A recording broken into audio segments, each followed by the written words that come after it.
Hello. So I guess there's a show in Cleveland that's taking a shot at us. Dude, let's not deal with this guy, please. This guy is a problem. Could be trouble. Huh? Dude, I've heard this guy. He's a dangerous guy, man. One of those guys that just brings it. He knows how to bring it. Oh, man, he's hardcore. These are fun, by the way. And if this show thinks they're going to get a lot of attention from us, nah. Enjoy a day, maybe 2 days, and then you go back into obscurity. I love these shows because I swear to you, I've been in radio since I was 18. I know the players in this business big time. Yeah.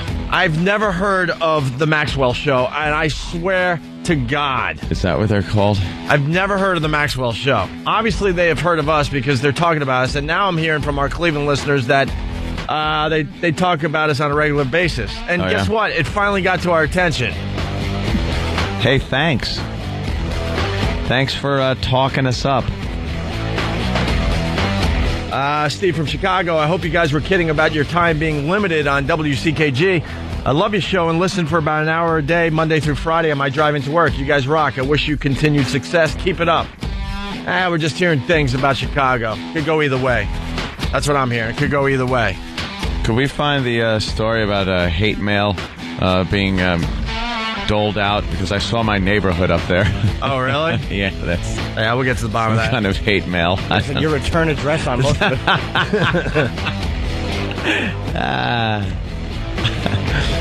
I guess every day they make fun of us. Steve Yu from Cleveland. Thank you to our Cleveland listeners for helping us out here. Mm-hmm. It's the middle of the afternoon, and we're saying good morning. He always says that. See, we're a syndicated show, douchebag. Oops, that won't get through. Give me douchebag back! I know, we really need that back. Give me that word back! It says it all. And it's not... They just dumped out. Give me that word back. It has nothing to do with the FCC. Yeah. And it says it all. And it's not even anything that could be thought of as sexual or it's one of my. It doesn't conjure an image of sexuality. It's not titillating. It's not anything. It's just what it is. It's one of my favorite things to say when someone pisses me off. Give me that back. I want that back. It's a hot water bottle. I'm gonna start. What it is. I'm starting a petition. I want that word back on our radio show because it has nothing to do with the FCC. We study the cases. No one has ever been fined over that word. Ever. Give it back to me. We really need that word. A combination of two words, actually. So anyway, you're listening to a syndicated morning show. Most people know that. And a lot of our stations pick us up live in the morning. Yeah. But in Cleveland, Rover does a good job in mornings, so we're on in afternoons. Yeah, he has great ratings. So this show is making fun of us because during the replay in the afternoons in Cleveland, every once in a while you'll hear good morning. Oh, well, it doesn't mean our show sucks, you idiot. Do we do good morning every second? Is that what we're doing? Wishing people a good morning? We come back from break and we'll say good morning a few times. Let's say good afternoon to people. All right, there you go. Good afternoon. Hey, good afternoon. Good afternoon. How you doing? How's the drive home? And this is how they're making fun of us because we say good morning because we're a syndicated radio show in morning drive for the most part, but Cleveland gets us in the afternoons. So does that mean that we're less funny? Does that mean we're less entertaining? Because it's a tape broadcast for Cleveland? This is what they had to say, I guess, yesterday? 2 days ago? E-Rock? I really don't know. I don't know this show. More fatties. I'm learning more about it because of what they said. Yeah, this was a few days ago. All right. They said more fatsos in radio. Is from the Maxwell show. More embarrassing fat people in radio. God. WMMS, right? You know what really kind of upset me? And again, I view this as a team thing. Ew. Right. I don't, okay, but... And dude, so does everyone. I mean, Stan's better. You are dude. You're like one of the funniest. Dude, you are. I heard you say yesterday. Dude. How many times? Boy, is that a crutch? Dude. Is that a crutch?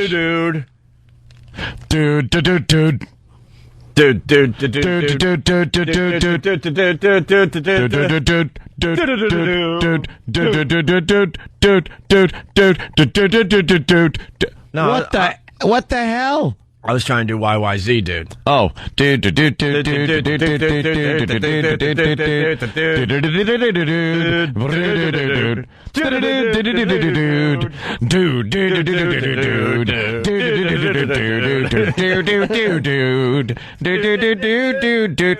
Jesus. Is that Which fat slob is him? Is that honestly, God, that fat pig in the middle of the glasses? With the goatee and the glasses. Because all three of them are fat radio guys. Do radio people have any self-control whatsoever when it comes to eating? Do any of them? Or is it just... Because to be honest with you, I think the Opie and Anthony show... Sans E-Rock. We're probably the thinnest radio show on the air. I want to have a scale off with any other radio program. Well, because we're not feeding an emptiness every morning. Yeah, there's got to be something. We're not feeding an insecurity every morning with filling up that empty space with donuts. Donuts. Get me some donuts. Dude. How many times with the dude and the donuts? Could you click the thing every time he says dude? You might not hear what he's saying. And I know they're smiling today, probably. Dude, going, Opie and Anthony are talking about us. Trust me, it'll be for a couple days. Our pest will beat the crap out of you. Yeah, we couldn't tell you who we were talking about like a month ago. And then you go back to obscurity. That's how it works with our radio show. You know what really kind of upset me? And again, I view this as a team thing. Right. I don't, okay, but, and dude, so does everyone. I mean, Stansberry, you are dude, you're like one of the funniest, dude, you are. I heard you say it yesterday, and I was happy. You are without a doubt. Thank you. Light years ahead of Jim Norton. You're funnier. Well, you are light years ahead of that guy. And that guy should be funnier than he is because he's a famous road comic and he ain't all that funny. Right. And neither is... Oh, brother. What bothers me about that, it's not even what he's saying. It's I don't like the false humility on the other guy. Yeah. I don't like it. I've been working. Slow down a little bit. Yeah. He probably put his left hand up and shook it, and then put his head left to right. Like, I don't know. Who is the guy he's talking about? And where can I tune into his HBO special? We don't know. And where can I buy his book, his best-selling book? There's so much. Who's the comic? Which one? This guy in the blue shirt. The guy in the blue shirt, all the way on the left. Another fat slob. Another fat Where's some nobody. of his comedy? I want to hear some of his stand-up. Did you look him up? Yeah, I can't find. You can't find any of his stand-up? He's that good. Wow. You lying sacks of fat. We got a comedy superstar hiding in Cleveland. Call Hollywood. So much better than Jim Hollywood. Norton. So much better than selling out friggin' arena Jim Norton guy. We got to pull him out of obscurity. Call Hollywood. Oh, my God. The guy cannot possibly be serious when he's saying this. Well, the comic didn't say it, because comics usually aren't that... We're not that stupid to say something like that. Like, even if he probably secretly thinks it, he probably wouldn't just come out and say it. The false humility. I just didn't like the false... Well, it is good. Well, now I got to hear that. Let's hear the false humility. It was very Gleason-ish. All right, pal. I don't want to... Look, I'm not full of myself. Doubt. Light years ahead of Jim Norton. Sorry, Eric had his hand up. Sam just found something. Apparently, he's never been on TV, but he's waiting for Comedy Central to call him so he can do a Gotham special. So much better than Jim Norton. Hey, you know what though, man, dude, if you can get Comedy Central to call you, dude. I like how he interrupted one of his dudes to say "dude." Yeah, he went like "dude." You know what it is? It's like when you quit smoking. I'll guarantee you this guy went to a hypnotist, and the hypnotist said, all right, you're going to say dude every time you want to slam your fat face into the lap of the man you're talking to. Because to control that compulsion, you're just going to say dude. Dude. All right, the Maxwell Show. Please, dude, you are... I heard you say it yesterday, and I was happy. You are without a doubt. Thank you. Light years ahead of Jim Norton. You're funnier. Well, you are light years ahead of that guy. And that guy should be... I don't know. Thank you, Garrity. Wow, hey. Damn, Gleason. Yeah. That's what it sounds like. You're right. Thank you, Mr. Marshall. What a tool. What a loser. The guy running the show, it's just, what a douche. And it's coming in like crazy. Every day they talk about how we say good morning, and that's what they got on us, that they're live and we're, I know. in tape delay. I understand. The local fellas. Maybe someday you'll understand when, oh, yeah, that's right, you'll never be syndicated, so you'll never understand. Oh, just include it. Okay. 8 years ahead of that guy. And that guy should be funnier than he is because he's a famous road comic and he ain't all that funny. Right. And neither is Opie and neither is Anthony for that. They're just not that guy. I mean, I guess maybe 10 years ago they were great, but there's a new sheriff in town. Ew. There's a new sheriff. A new sheriff in town? Did you just end your little rant with there's a new sheriff in town? Sheriff in town. I like the voice though. It's very genuine and not put on. Yeah. That's right. Private talks all the time, just kind of gravelly. Just a tough ass MF who showed up. There's a new sheriff in town, and he's eating all the time. Guess there's not a lot of criminals in your town. Well, not getting much exercise, are you, fatty? Well, if we're not funny, and Jimmy's not funny. All right. And they're the new sheriff. All right, let me tell you something. What is funny? I want to hear some of their funny. I would like to hear their funny. Look, we got an example, of course. We're well prepared. I mean, if you're gonna talk about our show, we're gonna take a little look at you. Yeah, we're gonna take a peek. And here's something else to the Maxwell show. We got the bat phone right to the big guy in this company. If you think you're that great, send your demo tape. I'll personally hand it over to Dan Mason. Yeah, you loser. This company's looking for talent all the time. Guess what? You don't have it. Well, I don't know. He's got a very funny picture. I like a good funny picture on his website of him with this sleep apnea thing on his face. Yeah. Which is it's a funny picture. Like, if you're going to be funny, start with a funny photo of yourself. True. And go to his website. What's his website? MaxwellShow.com. Or just... just Maxwell Show. MaxwellShow.com. And put on your laughing hats. Oh, boy, yeah. Because I clicked on that picture, and I'm like, this is a funny guy. All right, get the dude bell ready, because... Oh, God. This is something... Look, we just grabbed the bit they did recently. His crew's name, he has a black guy named Cracker Man. That's funny. Wow. Cracker Man and he's black? Oh, that's good. Oh, that's ironic. That is ironic. That's ironic. And the other guy's name is Dan Stansberry, which is a name meant for the Hollywood lights. Oh, yeah. Yeah. Hollywood is going to be calling Dan any day now. Well, here you go. You want to... Yes. You want to hear some audio from the new sheriff in town? I would, but let's just be this guy. I guess this guy's a little dangerous. Let's just kind of go slow with it. Here's the new sheriff. This is the new sheriff in town. The comedy that is funnier than anything we do, and certainly anything the unfunny, yet completely famous Jim Norton does. In a genuine voice. This guy doesn't put on some fat man's radio voice. This is the way he talks. And a little inside, I'll tear down a wall here. He's attempting to do one of these man's man breaks. Ooh. Is that it? He's going to talk about how he destroyed his wife last night. Destroyed? What do we do, make her listen to his show? I'm not... Dude, if we get trashed, we get trashed, but I listen to this clip. He's not a funny guy. There's radio guys that just have to do these over-the-top, I'm a man type breaks. No, you want to destroy your wife. Connor Peterson, or Scott Peterson, he destroyed his wife. Yeah. Here we go. What did I say, Scott? That's all right. Stink. Connor just would have destroyed her another 2 weeks. Here's the Maxwell show. So, dude, I would like to tell you that I destroyed my wife last night. Yeah. Well, Maxwell, tell us about it. You got to pause for the... That's it. Yeah, the high five. The only people that talk like this are people that didn't destroy their wife last night. How'd you destroy your wife? Exactly what I'm getting at. There's so much phoniness in this crap. If you talk about that really in depth and talk about how much you gave it to her, you didn't. This reminds me of like Rocco. And you could be...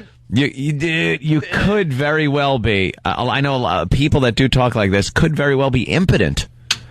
I mean, it's one of those things where you want it to sound like you're really being a man, and the fact of the matter is, maybe through your weight problem, because you're a big fat mess, impotence, has snuck its way into your underwear. Yeah. And you have a problem like that. It's been known to happen. By the way, Jason from Buffalo, you guys were funny 10 years ago? No, we all heard the BAB tapes. Yeah, Jesus Christ. 10 years ago. Cut us some slack. Yeah, did you ever hear my stuff in the mid-'90s? I was like, hi, how are you? I was all happy and happy-go-lucky and please love me. All right, well, there's a lot to get to here, so get the dude bell out. I do want to say, I know how he destroyed his wife, by the way. Yeah. It's when he infected her because he likes to kneel in front of a booth with a hole in it and open his mouth and welcome people. That's what he should have on his forehead, a welcome sign. So, dude, I would like to tell you that I destroyed my wife last night. Yeah? Dude, I have to be honest here and come clean by saying that for the past 15 or so years I've been telling a lie that I honestly believed, and the lie that I believed was that I'm old, my sex drive's just kind of dropped off the charts. Now that I am no longer chemically altered, yes, I am back with a viper-like vengeance. Will you pause this so I can laugh? Wait. This guy's good. Har, har, hardy, har, har. I'm guessing he's Maybe they cleaning. can have like a bell or something so the listeners know when they're supposed to laugh. Yeah. I'm back with a viper-like vengeance. What is that? What is he doing? Well, he's doing Silence of the Lambs. Silence of the Lambs because he went. I thought he was doing the viper. I don't like know a what the- viper tongue. Oh, what? Maybe he was. I don't know what it is. I don't know what he's doing. Is the face probably eating? I'm guessing he's had some sort of chemical dependency because he said some sort of. Ah. Now that I'm back chemically, which maybe he switched something. I don't know what his deal is, but maybe that's what it is. So maybe he's. Who knows what he's. Yeah, who knows what he's Hopefully talking it's about. AZT. Dude. So much, in fact, that I destroyed it last night. And she spoke to the judge this morning. Yeah. Dude. And tonight, I will destroy it again, yes? Dude. It's the weirdest thing. Because, it's weird. I'm not really a fan, but I gotta take what I can get. And I haven't said that in like 15 years. I mean, seriously, like, I gotta get to, okay, fine, if this is the way it's gotta be, this is the way. By the way, this is coming in. He destroyed his wife. How? Did he roll over on her? The worst part about him, it's not that he bashed the show, it's his phony hack radio voice. Yeah. Just talk like you talk, stupid. Yeah, there's no Talk to the judge. the judge. There's no just conversation going on there. The guy can't even be honest. It's a man's in his man break delivery. he's doing. The radio guys do this all the time. He's trying too hard to be the intense guy. Yeah, you gave it to her. Nice. Yeah, that's good, man. How'd you give it to her? Did you take off your sleep apnea mask first? You stupid pig. Yeah. Can't even sleep without almost killing yourself. Dude, if I don't have a mechanism on my face, I'm going to die like Reggie White. Dude. Drop a few pounds. You won't need that. Or sleep on your side, idiot. Jackass. I gotta get to, okay, fine, if this is the way it's gotta be, this is the way it's gotta be. I am destroying it. Good for you. Yes. Great. Good for you. Oh, man. Yeah, dude, good times. Yeah. And she went nuts. She woke up this morning, she was like, did that really happen? I said, and punt. Oh, yeah, dude. What? What? You missed the dude. And what? His catchphrase to end a sentence or a conversation is "and punt." P-U-N-T. I don't believe you. What does that mean? Like he's done. And Punt. Like you're done. Meaning, Like, yeah. Yeah, I but know- if you punt, that means you didn't get the job done. What is it? And he has end punt T-shirts? and stickers. But if you're punting, that means you didn't get the job done. that's his catchphrase. He uses it like He has a catchphrase called end punt? he uses it like I know what I'm talking about and you're stupid. So and punt ends every conversation. And punt. Like next. Like punch out. No, punt. Yeah, I know. but As he's, in football. That means, he's using it as a punch out type of but thing, but it doesn't make sense. but that means you're a loser. Yeah. That means four downs and you were out. I now know the lie, by the way, that he's been telling himself for 15 years. He somehow put and punt, and he said, this is going to take off. That's the lie you've been telling yourself. No one thinks and punt is catchy or funny. Only a loser with a loser mentality would come up with end punt, because that's like, that means you're not winning in football. That means you suck. You're the end punt guy. No one. Yeah. Yeah, do it, dude, do it. Say it, do it, say it. do it, do it, do it, do it, do it, do it, do it, do it. I got my MMS T-shirt on. Do it, do it, do it. And punt. Thanks, dude. Wow. And punt. Oh, yeah, dude. I got what I can't say anymore on the radio. Douche chills? Can you say that one, Ant? Yeah. Yeah. All right, I got the douche chills from this. Can we hear him say it again? Because again, the voice is so just and punt. And punt. Yeah. And she went nuts. She woke up this morning. She was like, "Did that really happen?" I said, "And punt." Oh yeah, dude. Why would you say that to your wife? Why would you say it to your wife? Instead of just saying yes or brush your teeth before I give it to you again. If he ever really said "and punt" to her, she would probably be like, "Shut up! She would kick him in. Why am I with this idiot?" Yeah, what are you talking about? I'm not your stupid friends at the station. Yeah, I'm not the black guy who called Cracker Man. Cracker Man. Just the name alone. That is great, isn't it? Cracker Man rules. Yeah, have that black guy on your show so you could do some racial humor. He's good, That's man. good. Yeah. Good. Yeah. It's good to see you're getting over your fears, buddy. Well, it's kind of a necessary evil right now. I mean, this is all I got left. You know what I have left? One station. Ice cream. Ice cream, Starbucks, and Sex. Hootenanny. Hootenanny. That's it. Nice. That's it. That's all I got left. Wait. Did he just? Wait, no. That didn't happen. And punt. That didn't just happen. And punt. Did that idiot refer to sex as hootenanny? But I found a worse crime is that somebody felt obligated to laugh at it. To repeat it and laugh at it. Just can you listen to Hootenanny? Hootenanny. He said Hootenanny, and that struck somebody's funny bone. Yeah. Ice cream, Starbucks, and Sex. Hootenanny. Hootenanny. That's it. Hootenanny, you didn't. Hootenanny. You didn't. You didn't. Yeah. It just shows your talent. I wish I could have came up with Hootenanny. And that explains that explains his weight. Ice cream, Starbucks, and probably shoving everything down his throat. He must be quitting something. Oh, Well, yeah, obviously he's. Good luck to you. yeah. Godspeed. Cream, Starbucks, and Sex. Hootenanny. Hootenanny. That's it. Nice. That's it. That's all I got left. That's all you need, really. That's it. Well, oh really? You're gonna tell me that's all I need? That's all. You That's all. raging, whore-mongering dope fiend. Really? Is that all I need? That's all you need. I haven't seen the.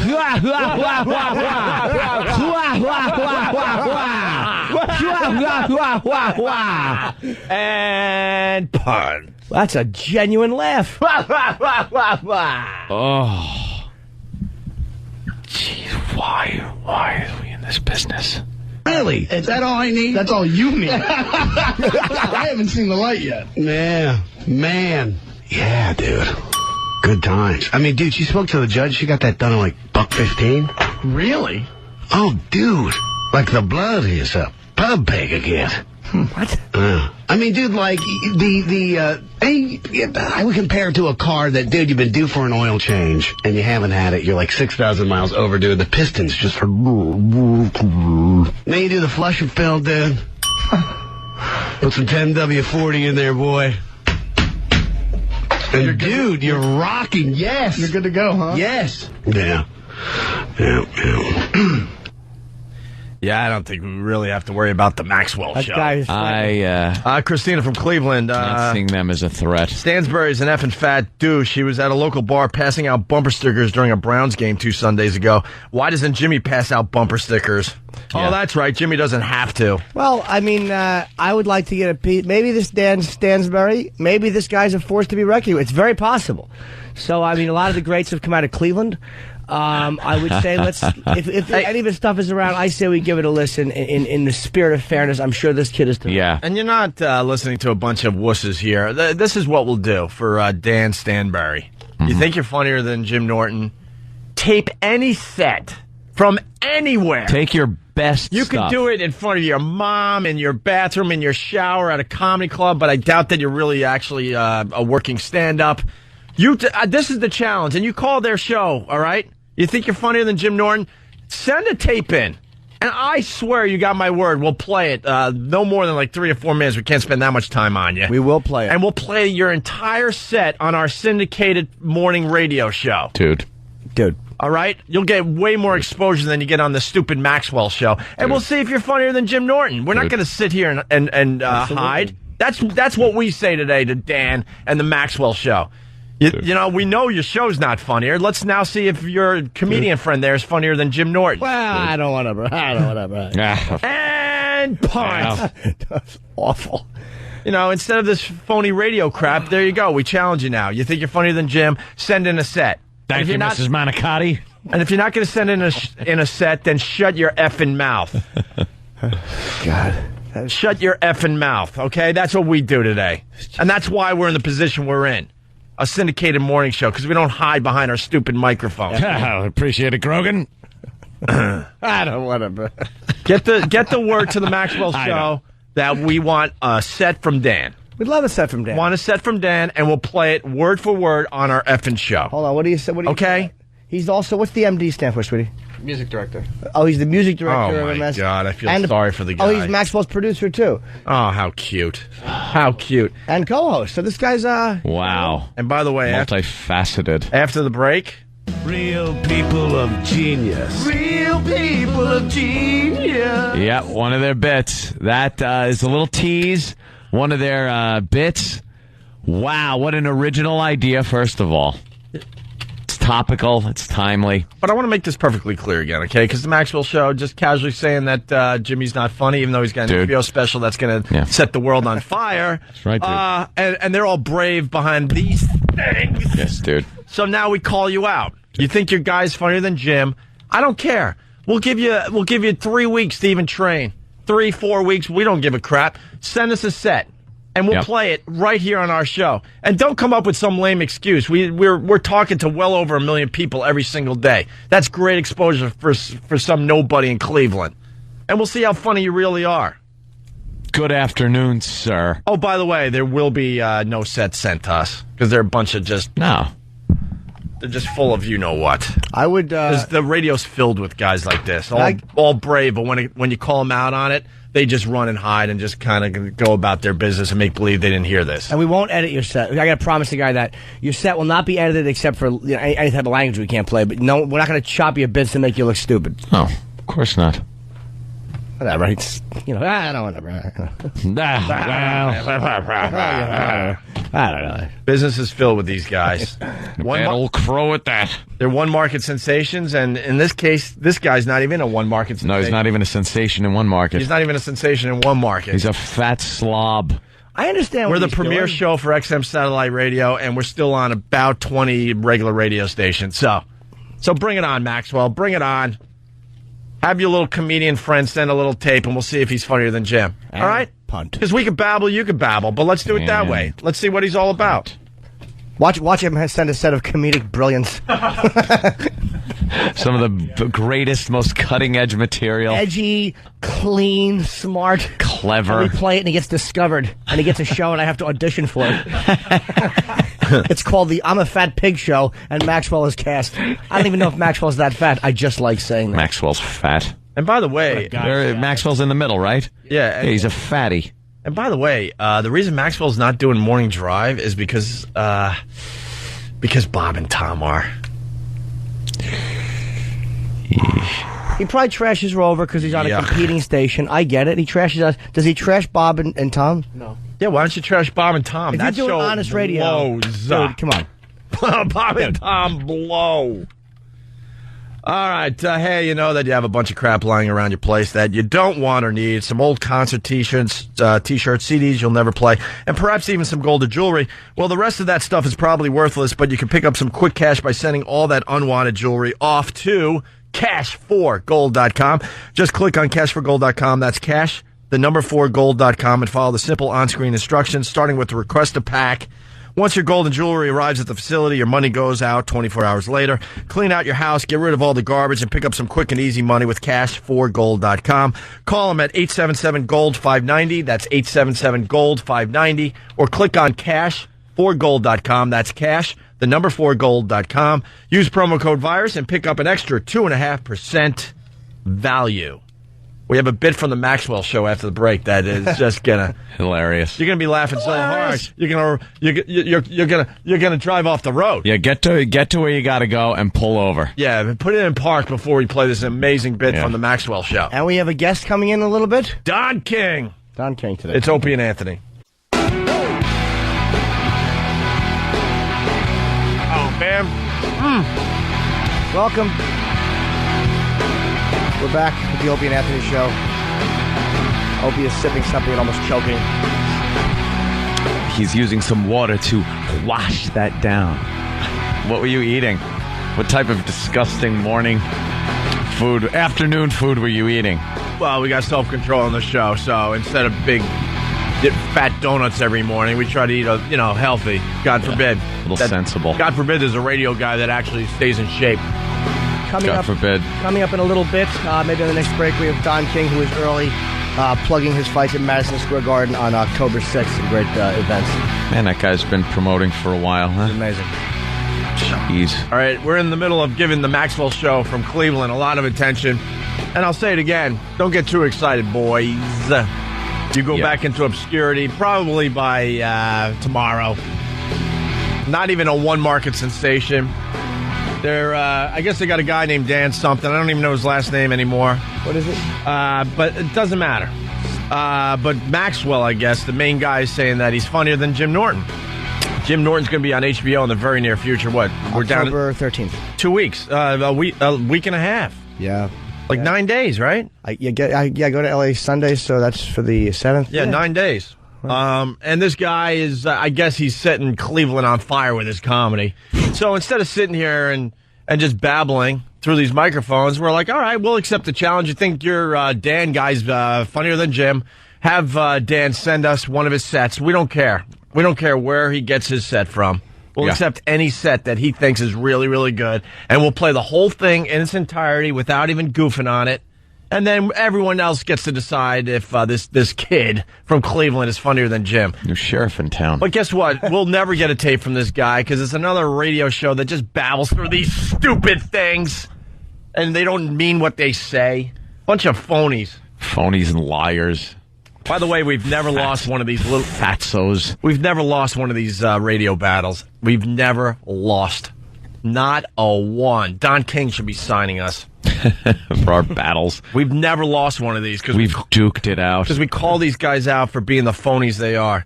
Dave Wellington, our fine PD from WBCN, writes, subject, Maxwell. This guy's a no talent. He's been hounding me since my Vegas days for a gig. He is like a poor man's grease man without the talent. I could get more ratings from putting an ashtray in the studio than that hack. An ashtray. You hear that, Maxwell? Now that's funny. You hear that, Maxwell? He'd rather just place. Let me make this perfectly clear for the listeners. This is what you would hear every day, and this would get more ratings than you. All of a sudden, the mic would be live, and you would hear the placing of the ashtray in front of the mic. And that's all you would hear for 4 hours, and Dave saying it would get ratings. Way more ratings than you. An ashtray in front of the mic. It's ashtray in the mornings.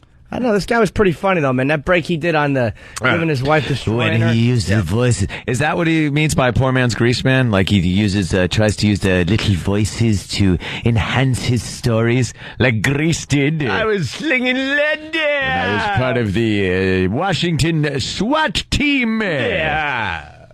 Grease Manelli. Grease Manelli. What do you call his drinking again? What was it? Bone dry. Oh, yeah. So I had a bone dry. I had a bone dry martini while I thought things over. And then I grabbed my weaponry and weapons of mass destruction. I grabbed and went out. No, it was delivering justice. It was always like old school, though, like get. Grabbed my get. My get. Yeah. Dave continues. So Maxwell, a guy that you sent a lot of tapes to, is saying you're a hack and that he could get more ratings from putting an ashtray in the studio than you. And then he writes, how many cartons of smokes does he go through in a day? Way to grill him, boys. All right, we're going to have the big announcement. We're going to Boston for their Halloween show. We'll have the announcement on our show. You want to hear this bit? This is the real people of genius. And this is a Maxwell bit. Yeah. All right. The guy who trashed us saying that we're not a funny show. Not a funny show. Okay. Yeah, new sheriff in town. Yeah. And this is what the sheriff is bringing. This is the type of justice the sheriff is doling out. Yeah. Look out, people. Here it comes. Real people of genius. Real people of genius. Today we salute you, mister, driving around in a crappy car with thousands of dollars worth of accessories on it and a loud muffler guy. Mister, driving around in a crappy car with thousands of dollars worth of accessories on it and a loud muffler guy. There's so much about you that pisses me off. I don't even know where to start. He really is a rageaholic. Let's start with those stupid decals you put all over your car. For a minute there, I thought that might have been one of those high-powered Formula One race cars, but much to my surprise, it's a Civic. He's totally dumbfounded. Thanks to you, Mr. Driving around in a crap... Dude, I don't know if I can get to the end of this. All right. First of all, Than brings up a good point. There are times when we do this radio show, I feel uncomfortable because I know people are going somewhere else because maybe we're not on our game, right? Yeah. That's what I'm feeling that right now, even though we're like just pointing out how awful this is. I don't know if we can play the rest. And this is like they must have been really excited to play this. Than brings up a great point. He says this isn't even a parody. This is pretty much just doing one of these commercials. Right. Because these commercials are just... this is what they've kind of degenerated to over the years. You know, I'll admit it. It's kind of a tired campaign, you know? Sorry. I understand. You know, I enjoy the beer. I love it. But the campaign itself, maybe you could move on. They've had better ones. They've had, well, when this first started, it was new, unique, kind of funny. You know, they brought some irony to it. Now they're just kind of, all right. And this is an example of exactly what the commercials are now. You could absolutely have the guy that voices those commercials do this line by line, and they would play it as a commercial. So it's not really a parody as much as they're just doing one of these commercials. Right. And whatever they're doing, it's not ironic, and it has the humor value of a mind collapse. You're not making a point by doing that bit, you cornball. Thanks to you, Mr. Driving around in a crappy car with thousands of dollars worth of accessories on it and a loud muffler guy, your music and your stereo were loud enough for all of us. I ran out of breath at the end of that. Of course he did. And what's with the go, fat muffler boy. on the back of your car? The muffler that makes the car louder. If it was supposed to make the car louder, it'd be called a louder, not a muffler, you moron! It's called a muffler, not a louder, you moron. You! Oh, wow. Okay, I couldn't. No, stop it. Just stop it. Just stop it. Stop it. And it can even drive fast enough to fly. Did they write that? I'm just trying to get the image of them writing it and going, yeah, let's call it a louder. Or did he just have bullet points? Like put a bunch of Z's and then like a spike with louder on it and then a bunch of Z's and then a spike with another word on it. Whatever you were going for with that. I don't know if it was to be ironic or if it was to parody it directly. Whatever you were going for, it was awful and it wasn't funny. This is really painfully bad. And Still Punt. turn red. I hate you regardless of your car. You know why? Because you're a white guy with brown hair and blonde highlights that are sticking up from behind your stupid white M&M visor. He's the real Slim Shady, yes he is. So today we salute What does this mean? What do they mean? I love when it gets to the point where Anthony just gets angry. Because I don't know what they're giving, what it means. I love It's this. not making sense. I love this crap. How Holy Jesus. And the harmonies sound like the voices from the miniseries V. Remember that one? It's that weird double voice thing. It's not even, it doesn't resemble the sound of the commercial. And I don't know what they were talking about. Instead of a new sheriff, how about just a funny DJ? Yeah. Can we have that? Try in that town? first. Yeah. How about that, fat? Go for that. Stephen S. He's the real slob shady. Yeah, anything but Slim Shady. He's the worst thing, and he's what he is. He's a cornball. He's a cornball. He's have him out in the sun and use him for shady. Okay. That was hack, but I had to say it. Car with thousands of dollars worth of accessories on it and a loud muffler guy. If my daughter ever dates a guy like you, I'll kill myself. Well, there's hope. How about your co-host, Mr. Crackman or Cracker Man? Cracker Man. What if she brings him home? I like to make werewolf movies. Yes. All right, well, He likes turtles. Well, we better run scared because those guys are dangerous. they're very dangerous, Jimmy. They're on fire. You don't want to play That's the way it Name goes. That Whore, do you? No, I don't need to hear any more of this because people are just going to run away from our show. Name That Whore. And go to that show. Yeah, see, we're giving him too much commercial time. Boy, people are just going to... All you're doing is turning people on to in it. droves. Well, you know, that's what some people will say if you do this type of radio, but we throw them back into obscurity, and then, you know, they get their attention for a day or two, and then they just go away. Is it true that benchmark bit is what the F? No? Snag it for free, courtesy of the Maxwell Show. Time to play Who's That Whore? Who's That Whore? With Maxwell on 100.7 WMMS. Man. All right, who's that whore today? Gonna Punt. Matt Barberton. What? I don't know. Why did he throw a punt in there? I don't know. Why did he punt? Maybe that was just subconscious telling you what to do with this bit. And Maxwell, Phony radio voice. yeah, and I'm going to bring this up. Maxwell, who are you? Are you doing Rocco? Are you doing Greaseman? Are you doing Rocky Allen? Like, whose voice are you trying to imitate? Yeah, what 'Cause it are you changes doing? all the time. Yeah. It's that growly fat guy voice. There's a little man cow in there. Who are you, Just Maxwell? sitting here. Why don't you use your real voice? Like, Dude! you obviously don't have confidence in your own voice and delivery. Like every bit of audio we play, it's a different voice. This is Rocky Allen here in New York. Shut up, Wang! Dude! Get back in the kitchen, Wang. Yeah, it's Rocco! Linger longer. What can I tell you? Snag it for free, courtesy of the Maxwell Show. Time to play Maxwell, with Maxwell on 100.7 WMMS. Got you. Got it. All right, who's that whore today? Gonna Punt. Matt Barberton. What's up, man? See, I know I'm going way inside here, but this is Rocky Allen. Yeah? This is Rocky Allen delivery all the way. Oh, wait, stand by. Matt, how are you? How's it going? I'm good, dude. How are you? Matt? How are you, Matt? Matt. Yes, Matt. Yeah, Yes, how are you, Matt?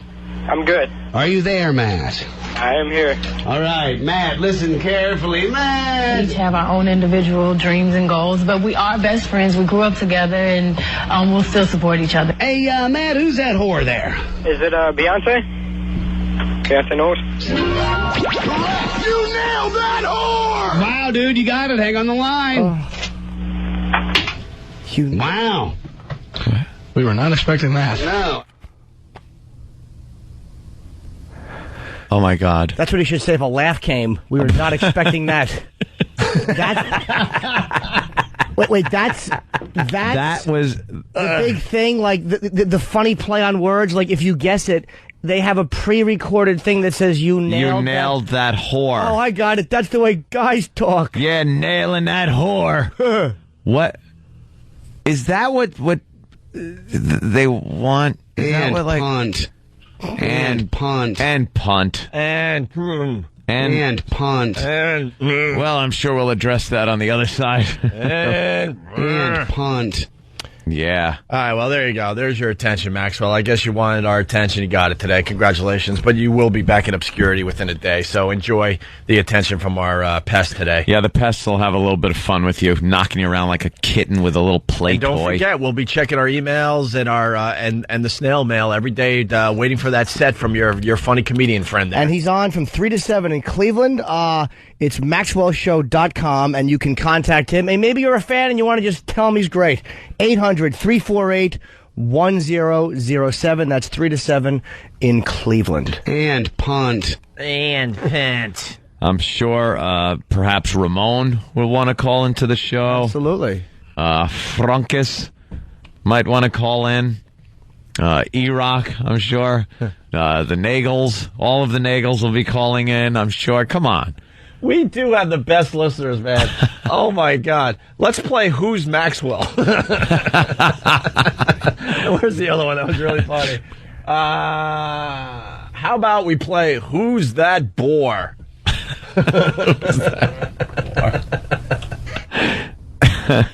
That was just awful stuff, man. Is it all about just pre-recorded stuff?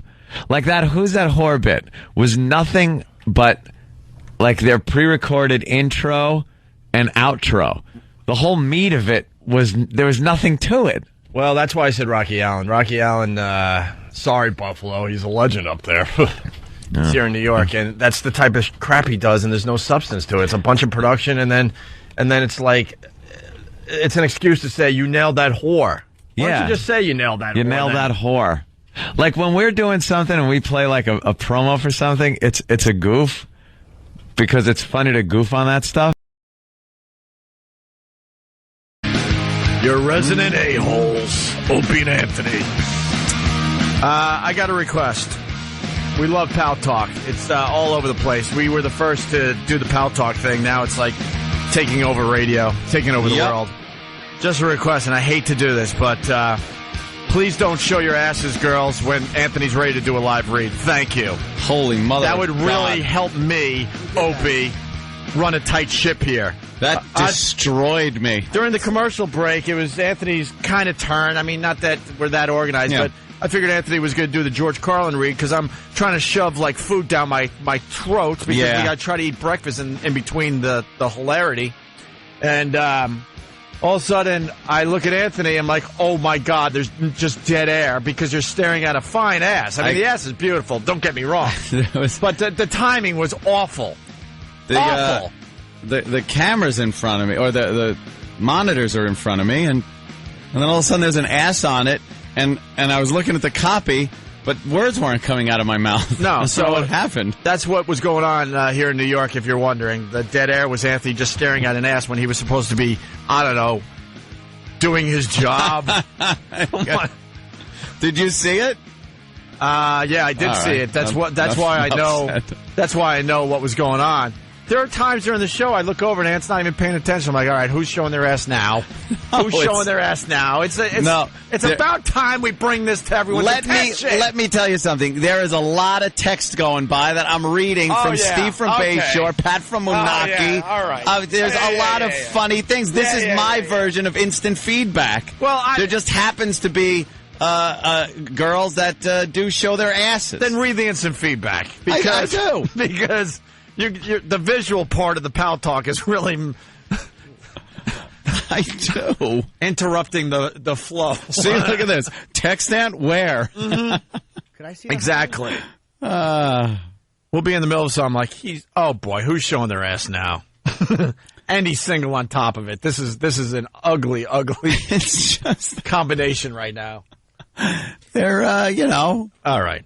Right there. I know they're right there. Talk. Look, I take my peeks when I can. When E-Rock allows you. I'm not going to say I'm not partaking, but I wait for some boring commercial that's playing, and then I go, okay, I could take a moment to look at the hotness. That's what Anthony was doing. It just happened to be a commercial you guys were reading live. Yeah, I was doing it during the commercials. Not funny. Not funny. They look at asses. It's not funny. Not funny. Time to slap a little boy around who has no idea that they're looking for someone else to replace him. I hope he has that talk with management. I hope management at least will be honest with him. Jimmy's going to be, Stop showing your ass! We got 10 minutes left in the show! Do you realize I'm standing up at the console, pressing myself into I'm humping the console. I'll be 40 in July. That ass is going to be the downfall of the Opie and Anthony show. I got to bring it to everyone's attention. Oh, so Jesus Christ. What is this douche in Cleveland doing? Yeah, here we go. So Jimmy's going to be in Cleveland, Friday night for 2 sold-out shows. Everyone is begging for tickets. You're going to be doing afternoons with, what's his name, Dominic? Dominic Nardella. Yeah, he's been really good. Well, his radio name is Nard. Yeah, he's a good guy. He's a really good guy. He's very excited that we're doing mornings now for the station. And Jimmy's going to be on Nard's show Friday. Friday afternoon, yeah. Friday afternoon. So Cleveland, keep that in mind. But here's little boy Maxwell, the midget with the beer belly. What's his name? Talking S on his radio show. I believe it's Benjamin Bornstein, unless there's another rock star named Maxwell from somewhere. Right. But I think that he was in Florida and Bubba, under Bubba's tutelage or something. Tutelage. Awful history. Under his fatilage. Well, luckily you have a whole other name you use outside of the radio program. See, they had to acknowledge that. They had to bring it up. Like, yeah, well, we just bring this up anyway. They had to acknowledge that, we found out his real name. But why is it a secret? Who cares? It's like, why don't you just use your name, dude? Benjamin Bornstein. Well, luckily you have a whole other name you use outside of the radio program.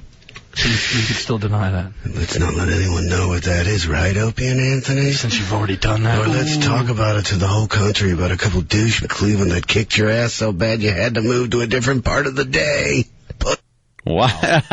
That's okay. That's a page from Rocco's book. That's funny. All right. Oh, my God. That's so pathetic. All right, first of all. Is he annoyed that his name got out there? Yeah. Oh, dude, First of all, he is so annoyed that his name is out there. Are you telling me that Benjamin Bornstein didn't tell his listeners? No. I don't believe it. He couldn't be that big of a hack that he wouldn't tell his listeners that was his name.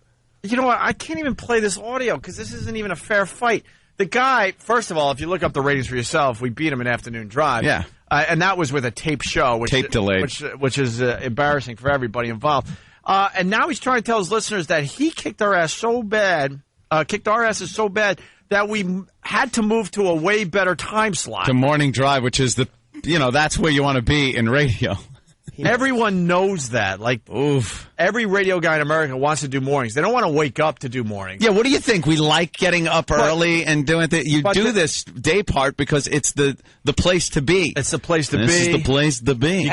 You get more money as a radio show. The advertisers pay way more money to have their product promoted on that show. Mm-hmm. He did not just say that he kicked our ass so bad we had to move day parts.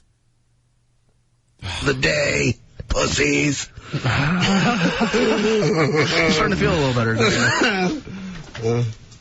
With your big, high-powered radio show. Hey, look, I got news for you. Guess what? It's not a virus. It's a radio show. Right? Yeah. Get the virus all. The virus is spreading everywhere. Who talks like that? Who talks like Who talks like the virus is spreading? Who's got the fake radio voice? Maxwell. You phony. I'm going to call him by his radio name. Maxwell, I'm very flattered that you know everything about our radio show. Yeah. Because I swear I don't know what you do. We played a couple of hack bits when we were talking about you, I don't know, about a month or two ago, but I don't know what you call your show. I don't know any of the people on your show by name. I don't. I don't know anything about them. The only thing I know is whenever we play anything, which is here to goof on him with. Which, by the way, we don't even like listen to your show so we could goof on you. We actually have people, because we're such a huge, massive radio show, a huge force in this business. We got people working for the show. We don't even know their names. And we're like, could you just listen to that crap show and get the audio of? We'll see when he starts whining that we let his name out. Yeah, this phony. His name got out, and he's trying to make it seem like he thinks it's no big deal. I don't know why he would think it would be. It's like, if your name is Benjamin Bornstein, be the rock star you want to be with your name. Yeah. That's who you are. Use your real name, your real voice. Is that crazy to want someone to do that? Oh, it's spreading. It's a viral infection. It's so stupid. The virus. You mean the show? The show. The show you do. Oh, no. The virus. Right. Idiots. Someone's getting bothered. Oh, is he bothered? That's hysterical. 216-578-1007.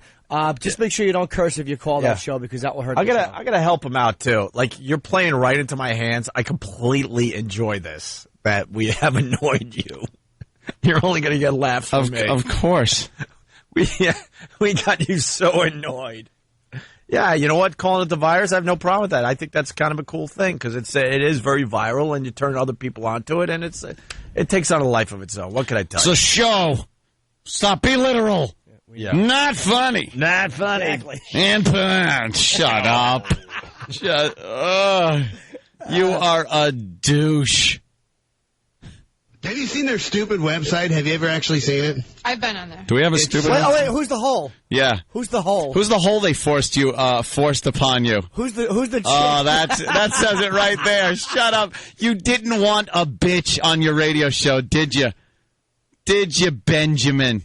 Maybe you didn't want the hole, did you? No radio guy wants a hole. But it never. But management forces a lot of these shows that don't have a say in their actual show to make them hire a hole. And you got to suck up to your PD because you're a pussy. You need to balance everything out, so you got to get the hole's point of view. Can't make a decision for your own show. You have to have people build your show for you, and they said put a hole in there, and that's what you did. Yes, boss. Yes, boss. Yes, boss. And here she is chiming in with nonsense. As he's listening to demo tapes in his office, and you have no idea. Yeah, listening to demo tapes of people that are going to be replacing you. Maxwell, men are talking. Shut her up. Yeah. Just tell her, look, men are talking. Yeah, that's what you want to do. That's what you want to have happen when you're trying to be a tough guy and take on another show, is have your bitch chime in. Yeah. I've been on there. It's, I looked at it, on Friday, because I guess they were talking about us on Friday. So I looked at it. Oh, that was the only time you went there? You're not there every day? The redheaded one, that's Opie, right? That's Opie, yeah. He's got to have this, crazy kind of look like, huh?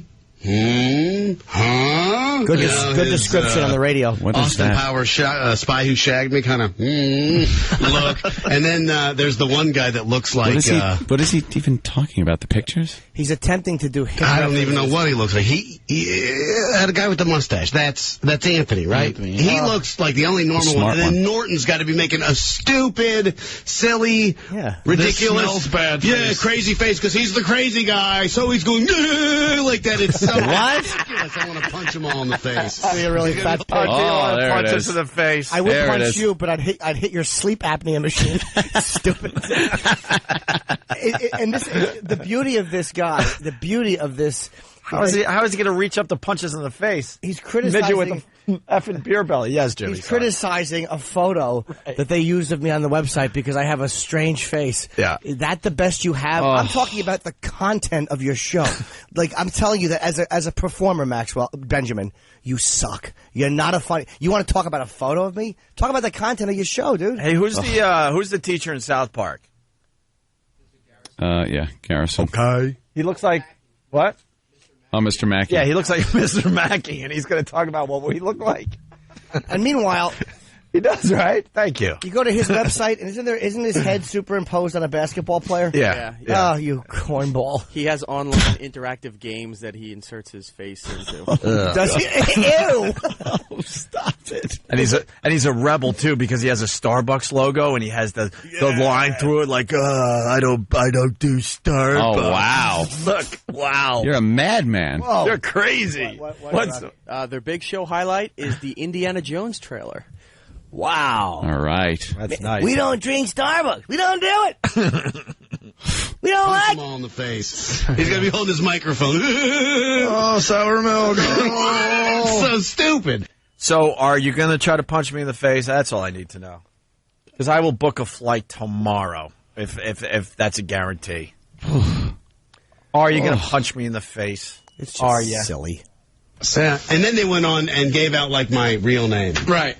And so... that's such a big coup. Wow. Hey, Chunk, Snoop Dogg's real name is Calvin Brodus. You hate him now, right? Huh? Isn't he a scumbag? Kid Rock's real name is what? Bob, is it Richie? Oh, this bothered him. Okay, look. Grover's real name is Shane French. You hate him now, right? Huh? It's so stupid. He is so bothered. And how bothered is he by this? Because He is so pissed. he knows his name.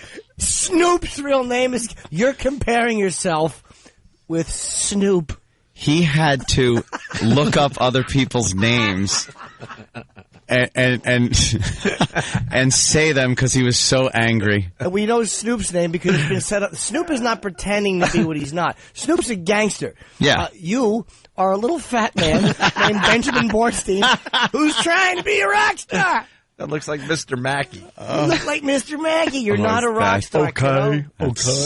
That is sad. Oh, everyone That give is it up. just sad. Yeah. It's like, dude, you're not trying to give out your real name. It was given out. Dude. And I don't think it's a big coup, actually. I don't think it's a big deal to give out your real name, and it shouldn't be. If you're a real performer, you should give out your real name. He's embarrassed by his name. It's very obvious. Why? Benjamin Bornstein's a rock star name. I hate Opie, my name, and I've said it for many, many years, but I'm stuck with it, Acknowledge you hate your name, and that's why you changed it. But this is He wants something that he thinks sounds cool. What's the last name he uses? Maxwell something? Oh, it's so... Smart? No, it's something. It's going to make your scalp tingle when you hear it. It's so awful. I want to punch him all in the face. Do you, Benjamin? Does Benjamin want to hit me or does Maxwell? Which one of you guys? Is it the soft-spoken one at home that does the baby diapers, or is it the tough guy that shows up to work? We're going to go a little late, so I hope some of the stations stay with us. I just hope Cleveland stays with us. Yeah, stay with us, Cleveland. Jeez, yeah, please. Because this is too good. Here's the next clip. The stuff that's not true that people say, I could care less about. Talk about all you want. You know what I mean? But when we're going to be called out for being liars and like putting on this facade like we know everything there is to know about them, the only thing I know about them is Sex for Sam and Norton. That's it. That's good boy. The only two things about the show I know. Good boy. The whole good boy thing, which for the longest time in Cleveland stood for "we're out of work." But 40 share. We had we're it. out of work. Hold on a minute. That is a W and O and a W. Wow, stood for we're out of work. It's funny. Well, we were out of work, but we got paid the entire time. You did? We became even bigger because we were out of work. We became national superstars. Can you look at the picture? International superstars. But yeah, I guess you're right. Look at the picture on his site. His head is in pose. There's a smiling face with his awful glasses. And there's a picture of his head on a Cavaliers player. And you're complaining about my photo, you silly goose with a fake name? Is it LeBron? Is he put his head on LeBron James's body? Because that's the type of body you wish you had, right? Yeah. What are you doing, Benjamin? Yeah, really, stop it. Benny Bornstein, what are you doing? You're not going to win this battle, and actually we're very happy because we need people to know that we're on in mornings in Cleveland, so you're really doing us a huge favor. Thank you. What's the matter, Rockstar? Work. In which will happen again here. Oh, absolutely. Rest assured, you'll lose Cleveland. You'll lose it. So, but you won't talk about it because that's what you guys do. We're the greatest in the world. Shh. It's a virus. We actually talk about every market we lose. We talk about every negative thing more than we should, silly boy. We talk more negative than positive, I think. Yeah, it's like this virus. It's almost like a puddle of AIDS. It's a virus like that. How about this? You get infected and you slip. A puddle of Benjamin Bornstein. Let's change it to that. How about that? I'd rather have a puddle of AIDS than a pile of fat fraud. Benjamin Bornstein, rock star. And the guy goes, "There's a name that you use outside this radio show." You mean the one on your birth certificate? No, you created a name. Look on there. It's Maxwell something, and it's gonna make you physically embarrassed for him. A puddle of Benjamin tears because his radio career never took off. He's so sad. And let me tell you something. Let's say, God forbid, we lose Cleveland. Well, then we're still on about 15 other stations and all over XM. So what are you doing? What are you doing? Everybody in radio wants to be heard by more people. You're still being heard by one city and just a small part of one city. That's terrific. Like you get infected and you slip in a bucket of AIDS. Phony. And then they soak you with Monster Rain. He knows that. Borefest on HBO. Attaboy. How embarrassed must he be? I gotta give you, dude, Norton, I'll give you the one grape Kool-Aid joke with black people was funny. But you must have pulled that from the relapse from 3 months ago from this radio show because you lifted it. It's all good, dude. Hold on, can you pause that for 1 second? Just to let silly. This is why I hate radio. By the way, I really do. I'm not kidding. I can't wait for someone to take me away from this whole thing because it got douches like this that will just openly lie about crap and there's no accountability. If there's a grape Kool-Aid joke that I did in Monster Rain, I hate to tell you this, that was taped in June in D.C. So 3 months ago. I didn't know you existed when I taped that show, and you know that. So at least you just tell the truth. That's all I'm asking you to do. I'm being very honest. You watched Monster Rain like a good fanboy. If you didn't like it, why watch it? Yeah. Don't be stupid. Don't torture yourself. If people think I suck, they don't watch me. Good. Don't. But you watched it, fanboy. And you sat there and you told Benjamin Bornstein what he needed to know. And Jimmy's going to show all of Cleveland how much he actually sucks at his 2 sold-out shows this Friday night. Yeah, it's a new Not hour. funny. Not funny. And I guess this Benjamin's got a ticket at the door waiting for him, right? It's just that would be just of course if he wants to come he wouldn't come, and neither would stupid Stansfield or Stansbury. I love it. Why is he lying and pretending he doesn't know who Opie? Dude, just be you lie about your name, you lie about your persona, but at least be honest about the information you have. Yeah, you know who Anthony Cumia is. You know who Opie is. You don't pretend you don't. You even know my real name. Yeah, it's been printed so much. It's not Opie. No. Holy Stop Jesus! What is it? What are you hiding behind? It's Greg Hughes. Okay. You got me. It's really Greg Hughes. Maxwell. How long did he sit there trying to think that one up, you think? Calvin Just Lotus. trying to think, what do I do? Maxwell sounds cool. And you know this doesn't sound like a fat loser. This Benjamin guy's got to get in line, man. There's a ton of people that are waiting to punch me in the face. I mean, I'm still waiting for Bubba's punch to the face and Scott Farrell's punch to the face. All 3 of us who wants to punch. Yeah. From the relapse from 3 months ago from this radio show, because you lifted it. It's all good, dude. But other than that, dude, that was pretty bad. It's so funny. But you watched it. I appreciate you watching. Do you know how far into the set the Kool-Aid? Because I was doing the racial stuff in. That wasn't 5 minutes in. Right. It's like, what are you doing? Why would you waste an hour of your life watching a comic you don't like? I don't get it. You watched it. Let's go to Chris on Long Island. Chris, what's up? Okay, thank you. And while he might be able to go, actually, I'm sure he could go out on a stage and kick your ass pound for pound on the stage. I will concede that. On the radio, he sucks. I got to tell you, dude. I mean, Ratto is funnier than Jim Norton on the radio. Dude, those people. Why aren't these guys discovered and doing? They should be all over the place. You should be syndicated. Radio.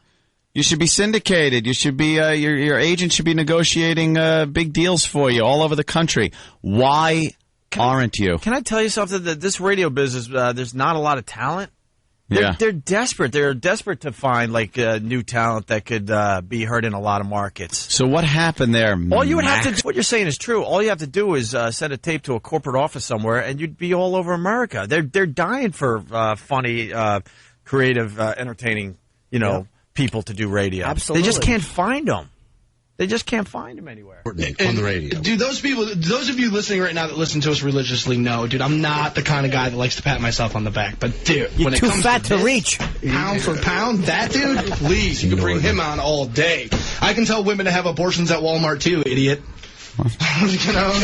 You might as well. You'll be working there sooner or later when the show gets canceled. That's what you struggle with a little bit. But silly goose. Stop paying so much attention to what I say and say something funny yourself. Stop reacting. Stand-up, dude, I'll give him that, man. He's been doing it forever, and yeah, he probably is leaps and bounds. Which, Norton, if you you just said how much he sucked. Wait, you just said that you stand up, you give it to me, but Wait a minute. See, that's what happens, kid. You're lying. Tell the truth. Wait, you just said how bad his HBO special was. But now that sucked. But now pound What? for pound, you think I'm funny. Stop. Stop at the pound for pound thing. We're not boxers. Stop trying to make it this more mano to mano than it is. You're with a fat boy who uses a fake name. That's the end of it. Little boys with a radio show.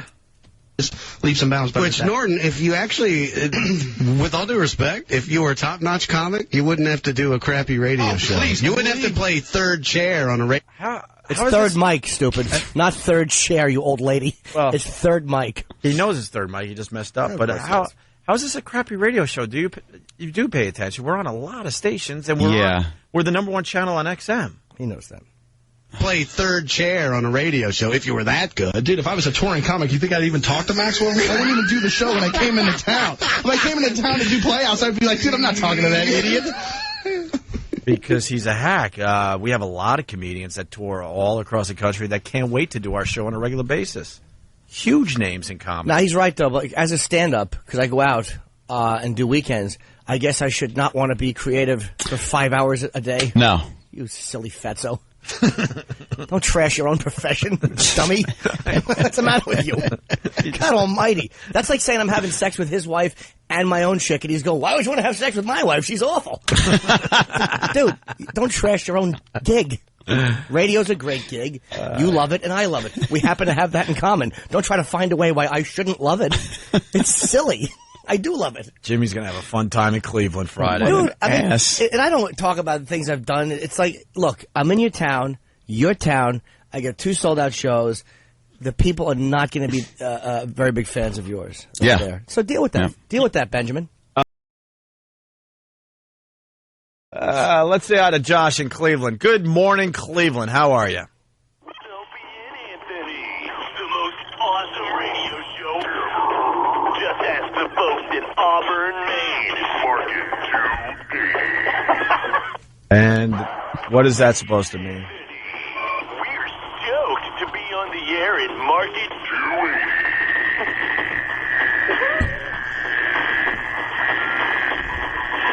Huh? I don't know. I guess they got us. What was that? What was that, Sam? Maybe you could explain for everybody here. What? Well, you mean me? On Maxwell's show yesterday, yeah, he pointed out that all the markets that you're in, for the most part, are smaller than Cleveland. I didn't account for the fact that if you add them up, that's bigger than Cleveland.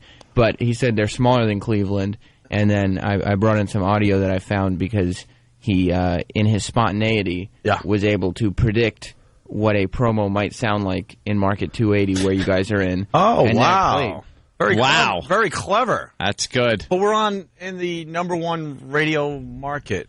Yeah, see, it's kind of hard to goof on Maine. Some of the other markets we're in. Yeah, we're in some small markets. We're in about 20 to 30 of them. And if you're just in that market, that would really suck. That would really suck. But when you're in, market #1 in the country.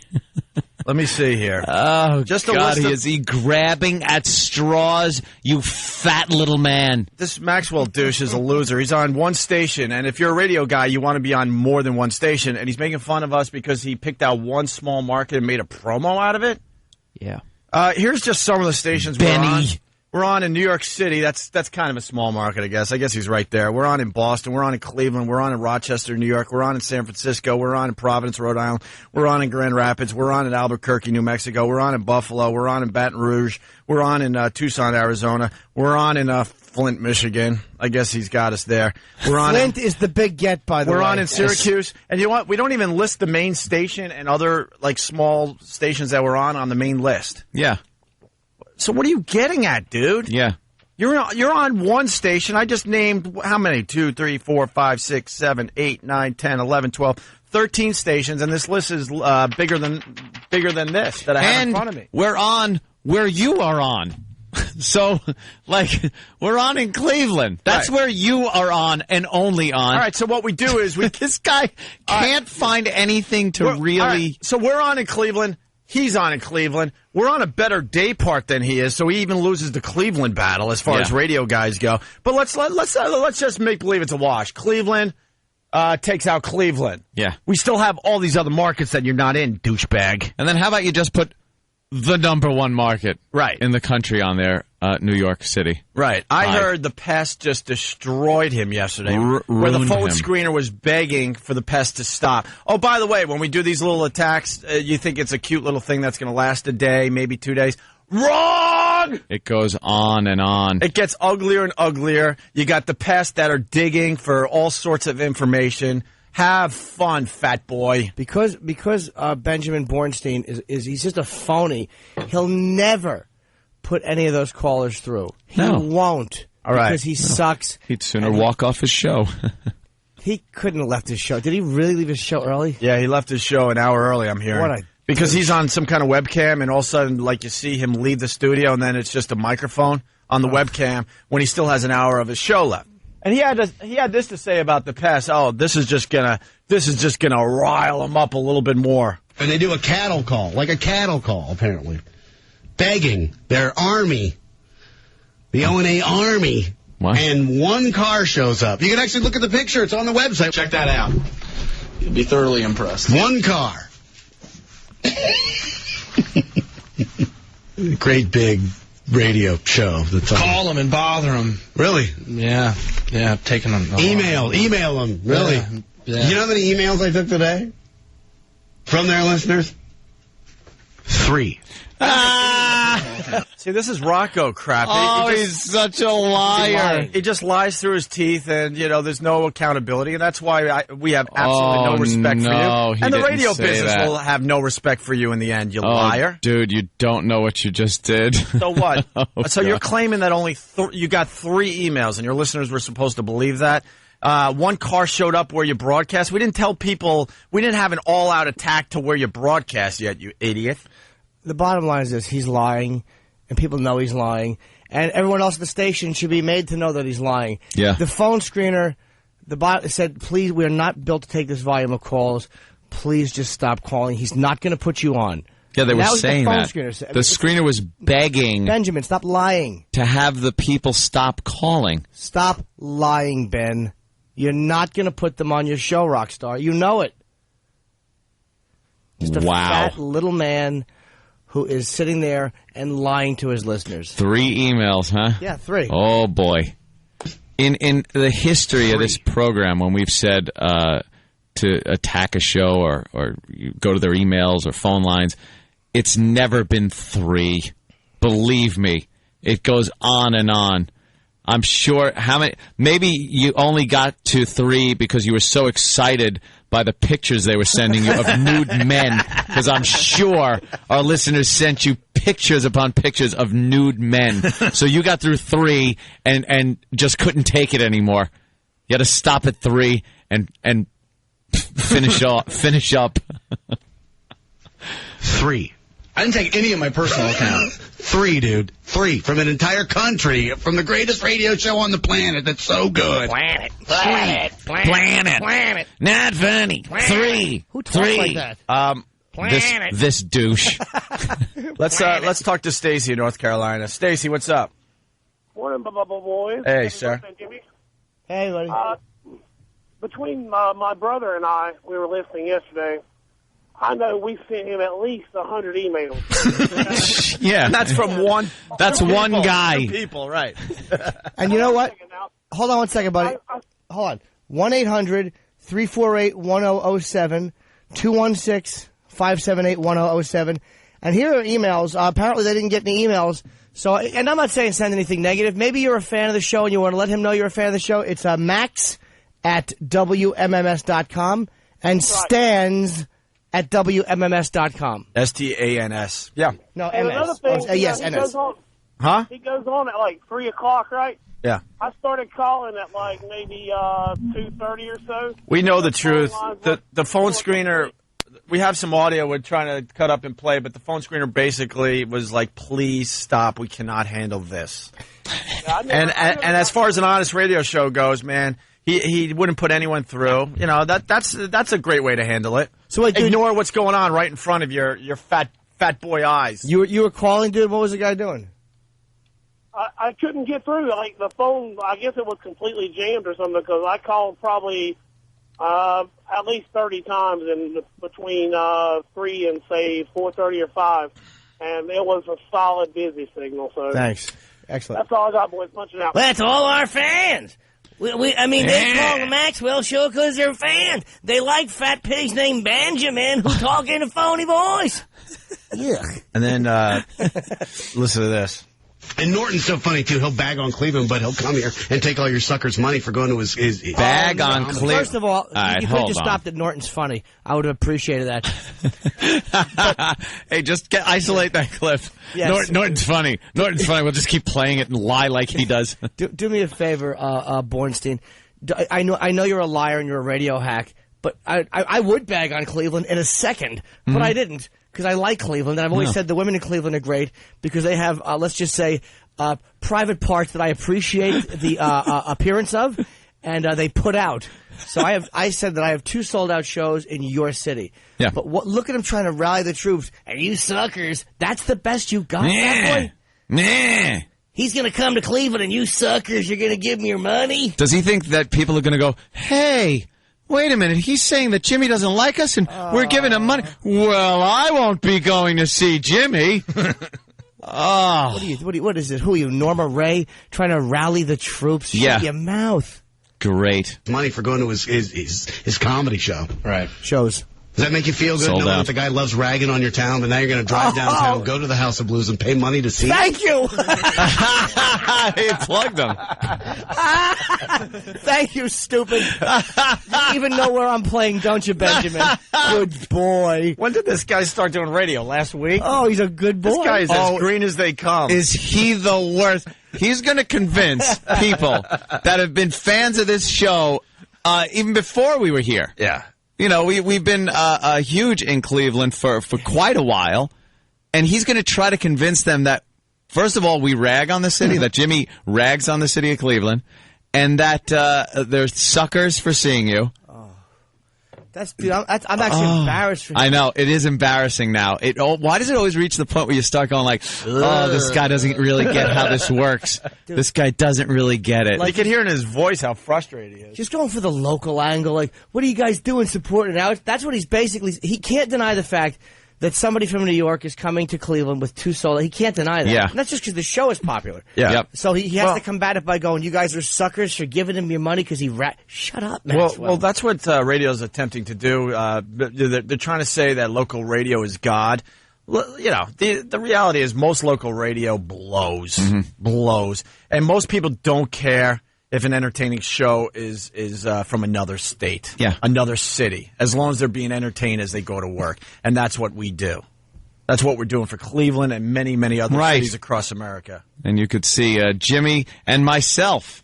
What? Yes, I am going with Jimmy. I want to go so bad. I swear to God, I want to go so bad, but we're celebrating Big Ken's birthday in Philly. I'm dying to get on a plane with you guys. And the beauty is I'm dying. I've convinced Anthony to pay for my ticket. Because Anthony only flies in the front of the plane. I'm the coach kid. You're not the coach kid. I am going there, not coming back. Oh. I won't fly first to Cleveland. It's too expensive for too short a flight. Come on. You're really going to Cleveland? Splurge. Easy come, easy go, not. You're really going to Cleveland? Yeah, I'm going to Cleveland. And you guys are going to be on Nard's show tomorrow afternoon? I think so, yeah. Are you going to be there in time to get on the radio there? I don't know. You better. I hope so. You better. Why should I better? Because it'll be too much fun, man. You know how much fun you guys are going to have in Cleveland? But now you're going to drive downtown, go to the House of Blues, and pay money to see him? Good boy. Have fun with all that. They in will. a town he hates. Yeah. In the town he hates? He hates. Well, how does that come into play? Holy Jesus, is this guy an ass? But it's just, if I hated Cleveland, believe me, I trashed Albany before I went up there because I don't draw well in Albany. I would tell you I hated Cleveland. Dude, I've admitted trannies. You think I'm going to lie about Cleveland? Yeah. I happen to like Cleveland. I've always said that. Sold out. Just a little... Stop! You're not meant to do this, Benjamin. You're not. You're a little fat mama's boy. That's what you're meant to do. Eat some kugel, Benjamin. Hey. Show up, and see how much these. I'm not going to make these stupid idle threats like you do. I punch him in the face. Punch him in the face. Just show up, and see how the fans react to Jimmy on stage. And you tell me if they look like they're being bamboozled out of their money or they're having a damn good time. No, you are a tool. This has become the hottest ticket in Cleveland. It really has. Oh, yeah. I think there are people going to just show up at the House of Blues even if they don't have a ticket at this point. Oh. And breaking news, Anthony's going up there with Jimmy. That's right. Good. And I messaged the fat boy Maxwell. Let's see what kind of radio you really could do. And then once you have a whole show taking actual phone calls, because you know it's happening. It's right in front of you. Stop being a phony. Stop faking it. And take some phone calls, and let's see what you got. What kind of chops you got. Take unscreened phone calls. Even screened ones, because they'll get through. We took one of your, take some calls. We took one of your losers, and they weren't even brave enough to come on the air with their voice. They had to play some promo that I guess you ran on your show yesterday. Mm-hmm. It was probably someone. And now look, we riffed on it for 20 minutes. We riffed on it for 20 minutes. What do you got, fat boy? You're going to just ignore it's going on right in front of you. Ignore your phone lines. Tell your screener to beg the people that are calling to stop because we can't do the show. By the way, the attack that we did yesterday was cute, but let's go, fellas. Step it up. Step it up, Pesh. Step it up. Full bore. This guy is... Step it up. Douche number one. Douche number one. And he started the whole I thing. can't wait for the day that we get the bigwigs from Clear Channel to actually call us and go, guys, please please. And then we're going to have to tell the bigwigs at Clear Channel, well, tell your little fat boy Maxwell that he has to go on the air. And Come on, Bornstein. Come on. And admit defeat. And if he doesn't, it will continue. Come to the show. It will continue. He hates. Got it. I mean, we can do the set for you real quick. Stupid, dummy, AIDS, burn victim, stupid. Done? Exit stage right. Forgot pedophilia. Jimmy leaves to the left. Forgot the. I wish I was Robert Kelly. I could be if I looked like you. I wish I was Robert Kelly. What does that mean? What does that mean? I don't know. But it's another player on our show that he knows. Right. That's the beauty. The show that he says he doesn't know much about. That he doesn't know, but he knows Robert Kelly comes on here. He knows. He just knows everything about this show. Oh, is this guy a douche? Max, Benjamin, you're not good at this. Yeah. You're not a maverick. I actually feel sorry for Rover because he's going to have to work with this douche. Oh my God. They're going to have to make believe they're friends and stuff. Are they going to have to pass in the hall and like talk? Rover has to hate this guy's guts. He does. I don't know how he's going to play it. We'll see. Whatever. Sam, in a city that he hates. Yeah. Bamboozling people taking their money. A city. What? A city that we hate so much that Anthony, who doesn't like leaving his house. Yeah. I don't get any. I don't go anywhere. Going to tomorrow with hopping Jimmy. on a plane and going. What do you got, Sam? Just so you guys know, Maxwell also said he knows that you listen to his whole show. And that's how you get his audio, because how else would you get it? You guys. How else would we get it? Our fans send it in. They go, you got to hear this jackass. Sam. Yeah? What do we tell you to do every day? Go through Maxwell's podcast. Thank you. And listen for... As I'm wheeling and dealing with, like, real people in radio, you ass. Well, Sam was just reporting. You don't have to talk to Noah. The phone's lit. Well, okay, you heard him. He said that the Pest didn't do a good job. He only got 3 emails, and one person showed up where he broadcasts. More just lies from just another loser in radio. He knows he is. Just a loser that wishes he had the career we have. Dude, once you start attacking, like, the content of comedy, which is what he does, like, because he's an unfunny guy, that's not funny. And then he starts, I don't like your hometown. Like, what? Jesus, dude. That's your idea of a funny comeback? Why are you going to give him your money at the House of Blues? He don't like Clevelanders. Yeah. Hello. He ain't a Browns fan. Hi, House of Blues. I want a refund. Bornstein told me Jimmy doesn't like me. I want a refund for my ticket. I'm not going to be taken. He doesn't like Cleveland. That's what Bornstein said. Take your New York money and go back to New York, right, bub. Yeah. Ew. That's like your aunt insulting somebody for you. He doesn't like your town. Why would you go and watch him? Yeah.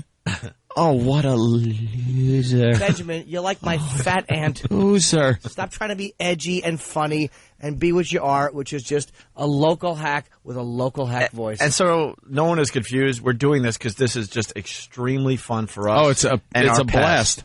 That's why we're bothering you. We're not scared of you. I don't like being insulted. And when somebody trashes me, I will never get tired of trashing him. Yeah. Never.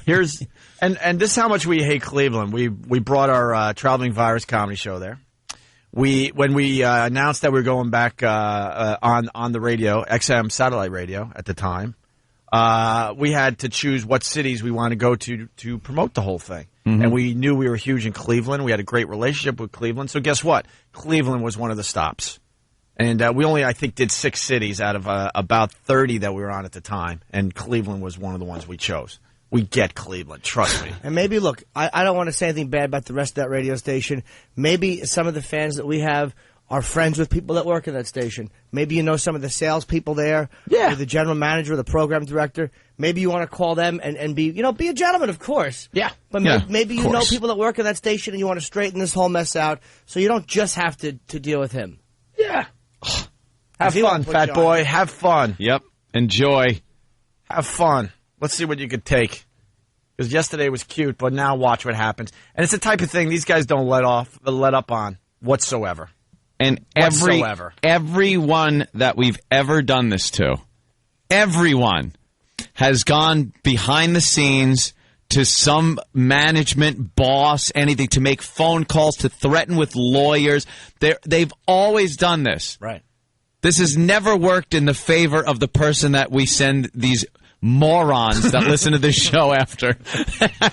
They're relentless. And I know you called it an army because it's cute to call it an army. Yeah, because hack shows have armies. Right. Well, we have a concept that no one else has. It's called pests. They're insane. We hate them. They just won't let up. No, we absolutely hate what they're capable of doing. Thank you. Thank you. Mm-hmm. Enjoy. I just think this now concludes the abuse that is Fat Boy Maxwell. And if pests have any audio, by the Bornstein. way, of Benjamin Bornstein's people that you're talking to, if you have audio of that, please send it in. Yeah. I do think it'd be very funny to listen Oh, yeah. to. Yeah. Until he starts crying to his boss and makes them make us stop playing the audio. You could play any audio you want of us on your show. Go ahead. Do it. But guaranteed, you will cry to your boss. We know how this plays out. It's textbook. You'll start crying to your boss. He'll cry to the lawyers. They'll cry to our lawyers. It'll all go behind the scenes and make them stop. We can't do a show. The phone calls are. It's not funny. It's not funny. Oh, God. We have a way of disrupting business. It's terrific. You're a douche. It's terrific. It's absolutely I love it. terrific. I love it. Look, the emails are out there. I'm looking at Pal Talk right now. All I'm seeing is the emails scrolling by, people taking note. But I'll bet you that there's other email addresses they have. These are their. Oh yeah, they'll find him, Jimmy. Yeah, they will. Keep it at that, Dude. Keep it at that. I want to make an announcement because like their bosses will talk to Anthony and I. We can't control the pests. Nope. We set this in motion years ago. We cannot control them. They don't listen to us. If we say stop, they don't even listen at that point. You don't think they're going to find an email address? I just saw his home address scroll by on Pal Talk. I swear to you, his home address in a matter of minutes just scrolled by on my computer. It's amazing what these people know, the information they can get. This is how this is why I don't bother with these creepy pests. One of them one time was like, dude, I just want you to know this info's out there. And he gave me my mortgage information. No, it's horrible. I'm like, but he wasn't being a dick. He was just like, just so you know. I don't care. One guy sent me a big Google map with a pin and flag on my house. Like, oh, okay. All right, he knows where I live. I feel bad for Rover. You have to deal with that hacky crap. All right. Hey, good morning, Cleveland. Jimmy and Anthony going to your town tomorrow. Absolutely. Opie and Anthony. Well, Jimmy, I hate your staying guts. home. Is he upset? Oh, yeah. Who? Good. Who's upset? Maxwell. What are you talking about? He's upset. What? It's not ready yet, but I think Jimmy broke Maxwell. He's lost it. Oh, good. Oh, good. Too bad. Because he knows Jimmy's right. Because it's immortalized in a book now. What a douche he is. I love it. Keep your mouth shut, kiddo. Good work, He actually James. asked me to come on the show. He, through my management company, has invited me on. Didn't the he show. ask for an autographed copy, too? Yes, I'm sure. Is that true? sarcastically. Yeah, but I'm sure it was, I don't think it was. I'm sure it was good. And there's a Big A video up on onaradio.com that we took at Jimmy's book signing yesterday. There's a video of Big A going up tomorrow of him like helping me promote. I heard that was together. crazy. It's very sexy. Big A in a huge tuxedo was at the book signing last night. It was very good. Very good. I took a few pictures on Opie's eye. But Jimmy, where's your book signing tonight? Oh, Gregory, it's at Ridgewood. Bookends in Ridgewood, which is one of the better places I do signings, and stop on the way home from voting or from work. I think it's at 7:30. Yeah. We'll keep election coverage going, and you're not going to be lost. And we actually have a young comedian, I think, doing some time. He MySpace me. He's like, I'm a comedian. I want to perform at your book signing. That's cool. So I'm like, all right. He might be great. He might not be. I don't know. Nice. But the book is on sale today, and thank you for all the fans who are buying it on Amazon and your support. I mean that. I hate your guts. I hate your guts, and I'm glad Maxwell's unhappy. You should have kept your mouth shut. You shouldn't have talked about people who weren't talking about you. Yeah, we don't give a shit. What do you expect us to do?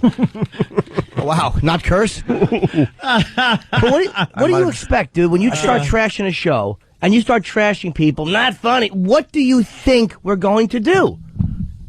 How do you expect us to not respond to that harshly? Yeah. You deluded idiot. You responded to it pretty hard. Don't try to be a big boy and come and attack a radio show and then play the insular, hey, I'm only a small show role. Yeah. You can't have it both ways, Fatso. You wanted to attack us and attack me. Well, that's what you get. You get attacked back. Cleveland loves us and hates you. Yeah, they don't like you, Maxwell. You made fun of us, and we made fun of you. We don't even live there, and they love us, and they hate you.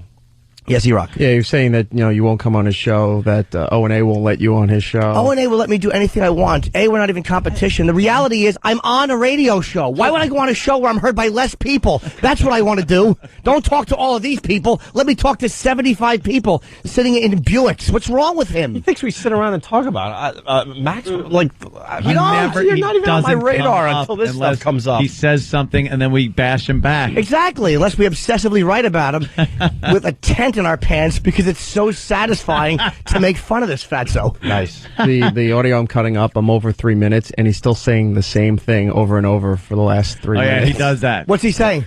He's playing highlights of this show, and you guys saying how he has to turn the phones off. I wonder where he got that idea from, by the way. Loser. Good boy. And all he kept saying over the audio is, do the bit, because you said do the bit, fat boy. So he kept going, do the bit. And it's over 3 minutes now, and he still hasn't stopped. He should keep talking. Keep talking, fatso. Keep it up. Because there's a paperback that will come out someday, and I'll just add to it. You want to play rough? I'll add to it again. And then people who don't even know who you are will know what a fat, stupid ass you are. There you go. Let's step aside, and we'll continue in just a bit.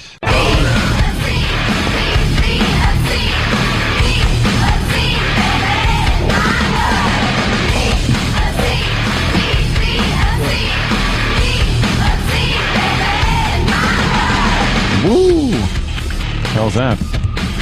Bad that we don't use too much. That's a little weird. And a big. Hi. Opie and Anthony continuing. We're going to change gears for a moment. Vroom. I'm trying to shove some yogurt down my throat. All right. Yeah, that's a lot. Well, what are you doing with that yogurt? If you want to make me happy, just do that voice all day. Why? Hello. Aren't you one of Cindy's friends? Well, come. Hey, what are you doing? I love that. All right, here's the deal. Jim Norton's book, I Hate Your Guts, comes out today. I was at a book signing with Jimmy yesterday, and a lot of excitement for the new book. A lot of fans showed up at, it doesn't matter at where anymore because we want to move forward and promote tonight's book signing. But, yeah, people really psyched about this book and getting rave reviews because most of these people have read the book already. A lot of them have read it. Tonight I'll be at Bookends in Ridgewood, and I've said it all morning, but there will be some election coverage, so you won't feel lost because I don't want to feel lost either at a signing. You want to know what's going on in the country. Most people are going to know by the time they I agree. Go to your book signing. I think it's at 7 tonight or something. Yeah. Oh, boy. But thanks for coming, man. Opie came last night. It was really, I know Anne's in Long Island. Opie and I live next door to each other. So I appreciate you. We went down together. Yeah. It was easy. I'm going to attend the Carl Place Long Island, signing. Right? Yes. Yeah. And see, I won't make that one because that's out of my way. Close to me. Nah, maybe I will. When is the Carl Place one? I want to say, is it tomorrow? It might be. I want to say right now. Oh, Anthony, but that's not the truth. I know. Tomorrow I can't. I got to do a back and forth to Philly tomorrow. I'll tell you. More fun. I think Carl Place Long Island fun. is tomorrow. Huh? I think it's tomorrow and Philly is Thursday. Penny would know. See, if Philly was tomorrow, then I could do like two things. Kill two But things then I with one couldn't thing. go. I want to go. Tomorrow is Carl Place Long Island, Wednesday night. Look at this. The market loves this Obama guy. Up 200. See it? It's What? good for the country. Market up 200 points already. First 5 minutes, and this is all because of Obama. No, is it? They're feeling the hope down on Wall Street. Where's my phone? I got to start some trading. All right. Yeah, so the book, I Hate Your Guts. And I guess, and I swear, I guess, because, if someone didn't tell me, I would never know. Maxwell is talking shit about Does he like our the show book? Is he a fan? Talking shit about you again, Jimmy. Good. Just getting under this guy's skin. I love it. Good. Because here's the thing. I haven't heard any of the audio. E-Rock kind of told me a little bit. E-Rock is laughing like a little schoolgirl as he cuts this audio up. He's like, this is hilarious. The thing with Maxwell is this. I've said it before. You came after this radio show unprovoked, you fat pig. We hit back. And as a comic, I hit back in every single avenue as a performer. On the radio, on stage as a comedian when I was in your city, and then in the book. This will teach you to shut your fucking mouth. Nobody was bothering you, brother. Nobody. No. We could care less about you. So don't cry about it like a little bitch. Didn't even know about him. I'm not crying about what you said about me, whatever it is.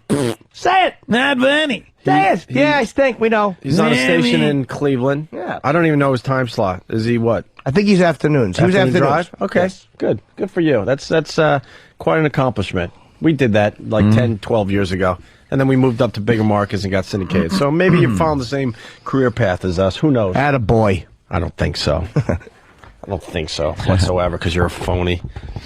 Here's the first clip, Jimmy. Uh-oh. Enjoy. And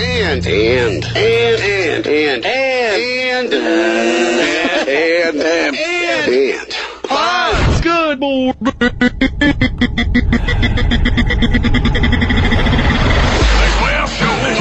Maxwell Show on WLBMS. And Punt. Ladies and gentlemen, Maxwell. That's me clapping. That's his intro. That's badass. All right, that's This guy's a gritty rock star. He's gritty. He's a gritty man. Stupid beat. God, Jesus. I love this more than anything right here. Fun. It really is He's fun. gritty. gritty. Stupid Maxwell. And then his like dummy. His little sidekick was trying to say that he's funnier than Jim Norton. So we're like, okay, maybe this guy is funnier than Jim Norton. And we gave this guy the opportunity to send 5 minutes of him being funnier than Jim Norton to our show. We would play it without even commenting on it, and the guy never sent his shit in. So shut your fucking mouth. Yeah, I don't mind a guy talking shit. It's You what gotta happens. back up your shit sometimes. And if you're saying Jim Norton isn't funny and you got a guy on your show that's funnier, and we say, all right, well, here, send it in, and you don't send it in. End of story. You dope. Here's I don't know what this means. Do the bit. What does do the bit mean? I don't know. Is E-Rock around to explain some of this shit? I think he's cutting up more. Maybe because he was saying that I said that or something like that. What, I don't pork? remember. Wow, E-Rock. Look how excited E-Rock is. Look at him running. He's traipsing. He's very light on his feet today. Is he? Yes. Usually he's just a fat lollygagger, but today he's hustling around. No, you gotta be with E-Rock today because he's laughing his ass off as he cuts this up. What do you got, E-Rock, on this? He starts playing audio of this show. Good. Is he promoting it? Not yet. Oh, okay. Starts playing audio of this show while commenting over the audio. Like, what type of shitty radio trick is that to do? Oh, we do. Boy, I wonder where you got that from. Of course. You're learning pretty well there, fat boy. Yep. This is one of many tracks, and so far I'm about almost 6 minutes into it, and the same bit is still going. Good. That's the way it should be. That's the way he does it. It's like 1 bit an hour. Guy's terrific.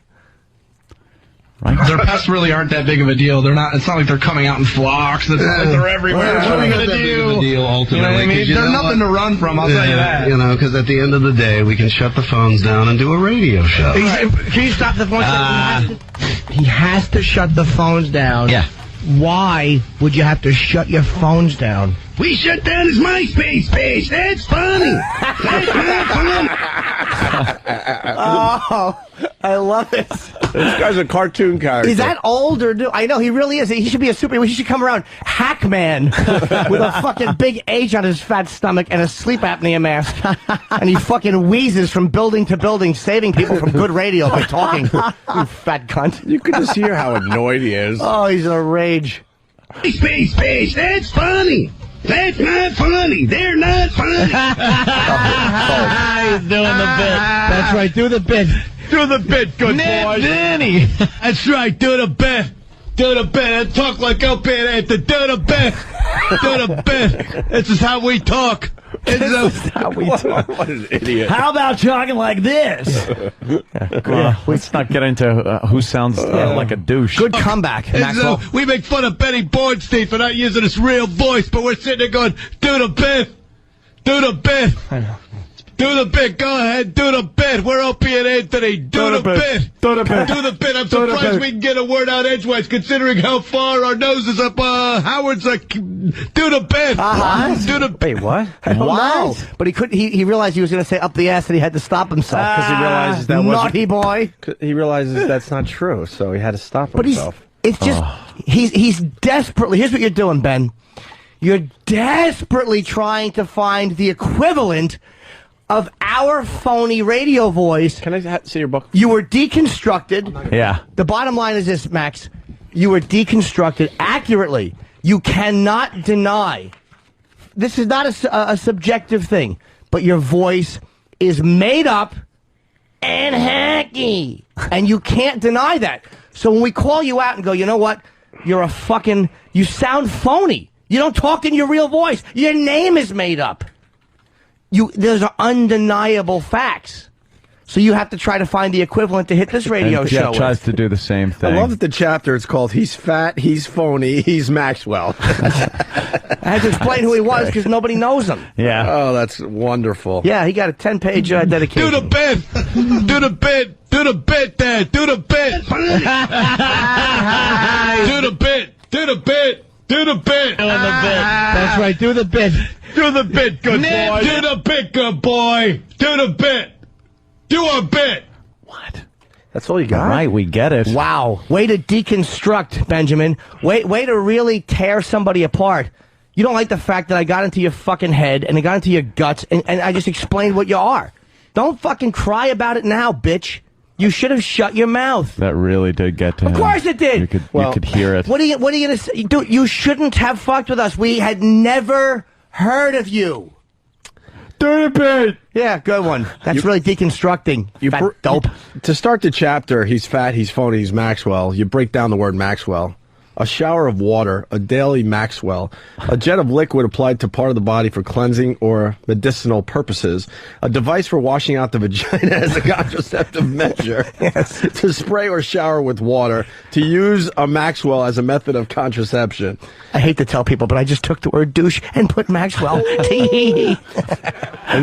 and then you start. I'm not water. With the exception of 50 people in Ohio, everyone reading this is wondering who the fuck is Maxwell. And then Jimmy writes, exactly.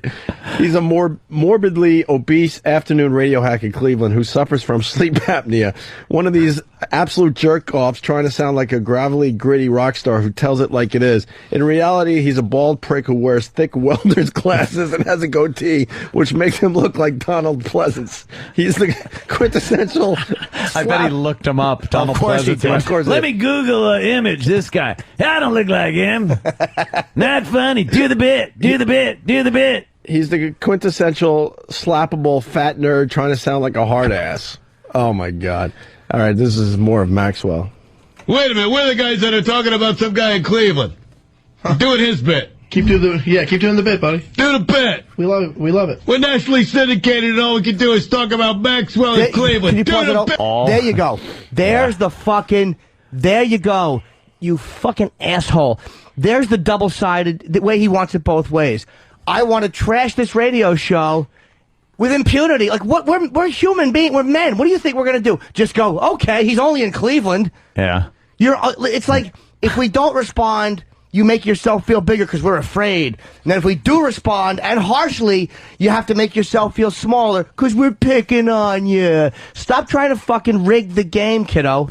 Stop trying to fucking rig the game. You talk shit, and then we talk shit. That's simple. You talk shit, and then it's immortalized in a book that will never go away. It'll be there on bookshelves, and you'll always be an asshole in there long after you're off the air. He should be flattered because we talk about a lot of hacks, but Jimmy decided to talk about the biggest hack in his book. And there's a picture in here where a girl showed up to one of your Cleveland gigs with a shirt that says, Benjamin Bornstein is a fat cunt. Yep. And then on the back it says, nice apnea, dick. The fucking fans at those shows. There was another couple that I had pictures of, and I couldn't find them.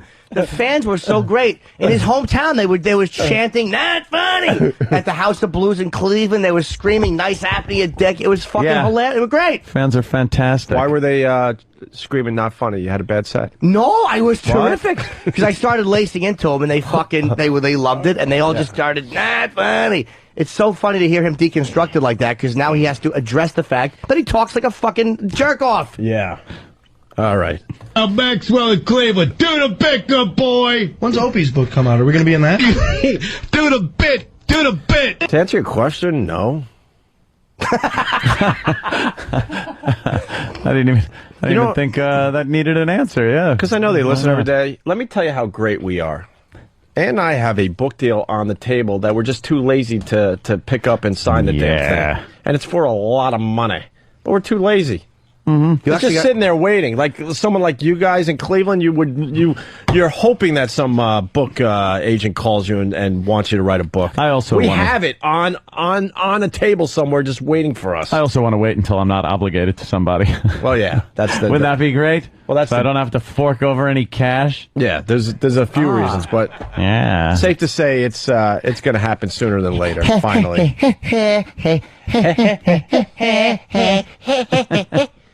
Do the bit! Do the bit! Do the bit! Do the bit! Do the bit! What's the bit, by the way? I think that I don't remember, but I know. See, when we trash like shows like Maxwell, then we move on and we kind of forget. Yeah, we forget about you. Why were we yelling, do the bit?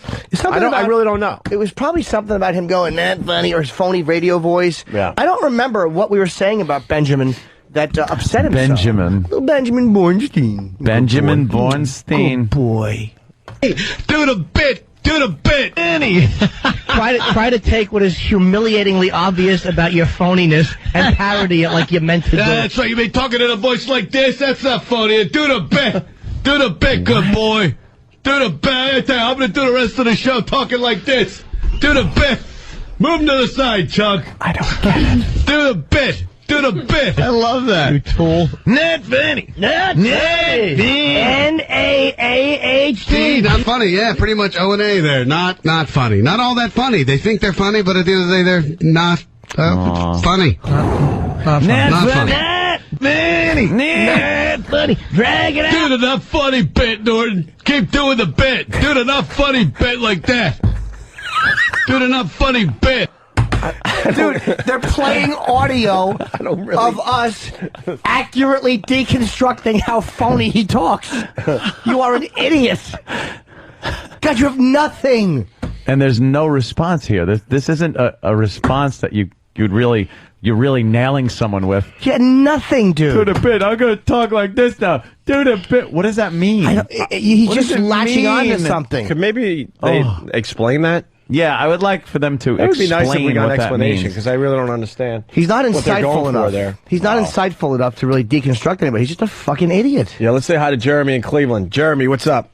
Hey, Jimmy, love the new book, man. Real Thanks. good read. Thanks, man.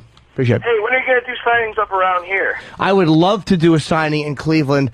The only thing that stopped me is the first 2 weeks I'm doing a lot of New York, I'm doing Philly, and I'm doing Boston at my gigs, and Rhode Island. The third week, I was going to go into Pittsburgh and Cleveland, but I have to go to Vegas to do the TBS festival. I would love to get in there the third or fourth week to Cleveland and Pittsburgh. Okay, yeah, well, when Otto and George was in town last week, Maxwell canceled his whole entire fucking show from 3 to 7. He was in best of, because we had planned like a big attack when Otto came in. If he's going to go in the studio, we were just going to call and call. Well, Otto probably didn't know that. No, Otto did know. He goes, I was supposed to be on this guy Maxwell's show. He told us, and he doesn't know the ins and outs of our show. And he goes, and the guy canceled, and it had something to do with you guys, and we had to explain to Otto what that was. Oh, because he canceled Otto because he goes on our show? No, he canceled Otto because he was worried that, Otto was going to get the best of him on his own radio show. So there's a brave guy. He was in your studio when you were making fun of him, saying, they're not funny, but Coke Logic made that animation out. He was in studio that day. Oh. All right. I know the show very well, guys. I linger longer quite a bit. I appreciate that. Thank you, man. Jeremy. Good for you. All right, guys, take care. All right. Let's say hi to Linda in Monroe. Linda. I don't know if anybody else noticed it, but when Maxwell was saying do the bit over and over again, his voice hit the same tone that almost made me twitch. Yeah. It was so painful. It's the same monotone. Do the bit. But he's got nothing. But I really don't know what that means. E-Rock, come back in here. What does that mean? I would love to read the whole chapter on the show today because it's really, really funny. Oh, thank you. Really funny. Thanks, man. But you want people to buy the book. Yes. I mean, it's worth it just for the Maxwell chapter. Yeah, that's the only chapter I've read all the way through. Oh, really? Okay. Yeah. I hope you like the rest of it. E-Rock. Do the bit. He's mocking Jimmy where... I don't like being mocked. But why would he make fun of me? I'm a good boy. Go ahead, Eric. Where you're saying, they're playing audio of you saying, yeah, fat boy, do what we tell you, turn the phones off, those kind of things. Yes. So he just started saying, do the bit, do the bit. Oh. Because all Jimmy is a bit on the show. That's a good one. You just explained it, and I still really don't understand. I'm still not sure. Yeah. Oh, he just decided to say something that had no humor value. All right, Yeah. fair enough. Why be funny when you can just say words? Do the bit. Do the bit. Not bit. I love the fact that he's really playing audio of us just shitting on him accurately. Yeah. Like, dude, you should find bad audio clips. I'm sure there's plenty of them. Yeah, maybe you shouldn't play this. Dummy. Let's say hi to Ron in Pensacola, Florida. Ron? Hey, Opie, Aunt, Little Jimmy. Hi. Hello, Ron. Hey, your book rocks, Jim. You're a literary genius. Oh, thank you, dude. I was an Army Ranger for 8 years. I'm tempted to go to his house and cut off his power so he suffocates at night. No, Maxwell's he's much more fun to have alive and laugh at. Yeah, he pretty much is. You fucking kill him. Thank you, buddy. Thank you, sir. Let's go to Rob on Long Island. Rob. Hey, what's up, guys? Hey. Yeah, I mean, you guys got to realize when he's constantly saying do the bit, he's going through the Rolodex in his head of clever and witty insults, and he's just drawing a total blank. That's like when you ask somebody a question and they repeat the question back to you, it's because they're trying to, build up time to come up with a response. Yeah. You could tell he's got nothing. Yeah, he's got nothing. That's why he's constantly saying over and over again, because he's trying to finally come up with that one clever line to say, and it ain't coming. Dude, improv-wise, this guy makes fucking Steve look like Jonathan Winters in 1967. Thank you, what? Yes, as Winters is cold. Good one, stupid. Do a whole bit based on a guy in Cleveland, Ohio, where you got a big-time radio show that you guys are here talking about a guy doing afternoons in Cleveland. Yeah, the reality is, we did that bit, and we did thousands of others. Yeah, we goofed on you. Thousands of other bits. The nerve of this fucking guy to cry like this when you fucking started it. You arrogant, deluded, fat motherfucker. Yeah. You started it, man. We didn't know who you were. If he would have come out at the end after that and went, hey, all right, man, I shouldn't have started shit, it would have I would have even thought to write about you. But the way you were lying, like I was getting pest reports from these fans, and they're going, yeah, we got through. They had audio, and you're going, nah, no phone calls, no phone calls. So you continue to lie. What do you expect? God almighty, I fucking hate a guy that fucking comes out talking shit and then fucking cries. Stop crying. Keep doing the bit. Do the bit, good boy. Do the bit. Less content needed, the slower you talk. That whore's not funny. Whores aren't funny. Big fat Jewish guys in Cleveland aren't funny. Big fat Jewish. Big fat Jewish guys. Okay. What? A big. Wait. Where Opie and hey. What? Is this new audio Dude, or what old? is he E-Rock, are you doing? sure this is new and not from a best of? If I I'm find doing out the rest of the show talking like Opie and do the bit. Do the bit, good boy. Do the bit. Aren't funny. Big fat Jewish guys in Cleveland aren't funny. Okay, do the bit. Oh my God, what did they just get? Okay, oh my God. Picking his nose and eating it on Oh, fantastic. Someone's captured 3 photos here, I guess from the video feed. As we're completely obsessed about a guy in Cleveland, Ohio, we're capturing his video feed. We're a big, badass syndicated radio Have a show. booger, stupid. It's on XM Satellite Radio. We're doing the funny bits.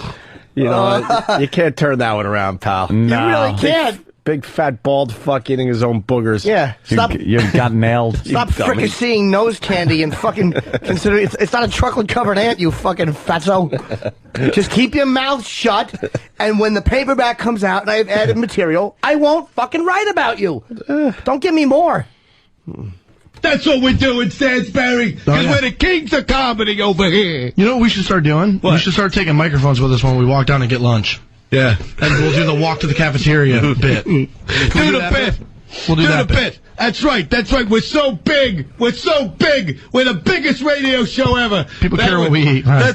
That's right. They care what they want to listen to us walk across the street, but we're so big. We haven't done that in 2 years, you idiot. Holy shit. But it was kind of a cool thing to do, at first when we had this weird Yeah, first of all, douchebag, it's New York City.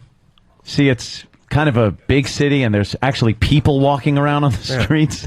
So and you can't deny that when you walk around, things do happen. You can't deny that we got good audio out It's of it. called improvisation. It's called being able to think on your feet when you walk over and maybe see a homeless guy and you stop and talk to him. Stomp on his cake. Get some outrageous shit out of him or whatever. Yeah, stomp on his cake.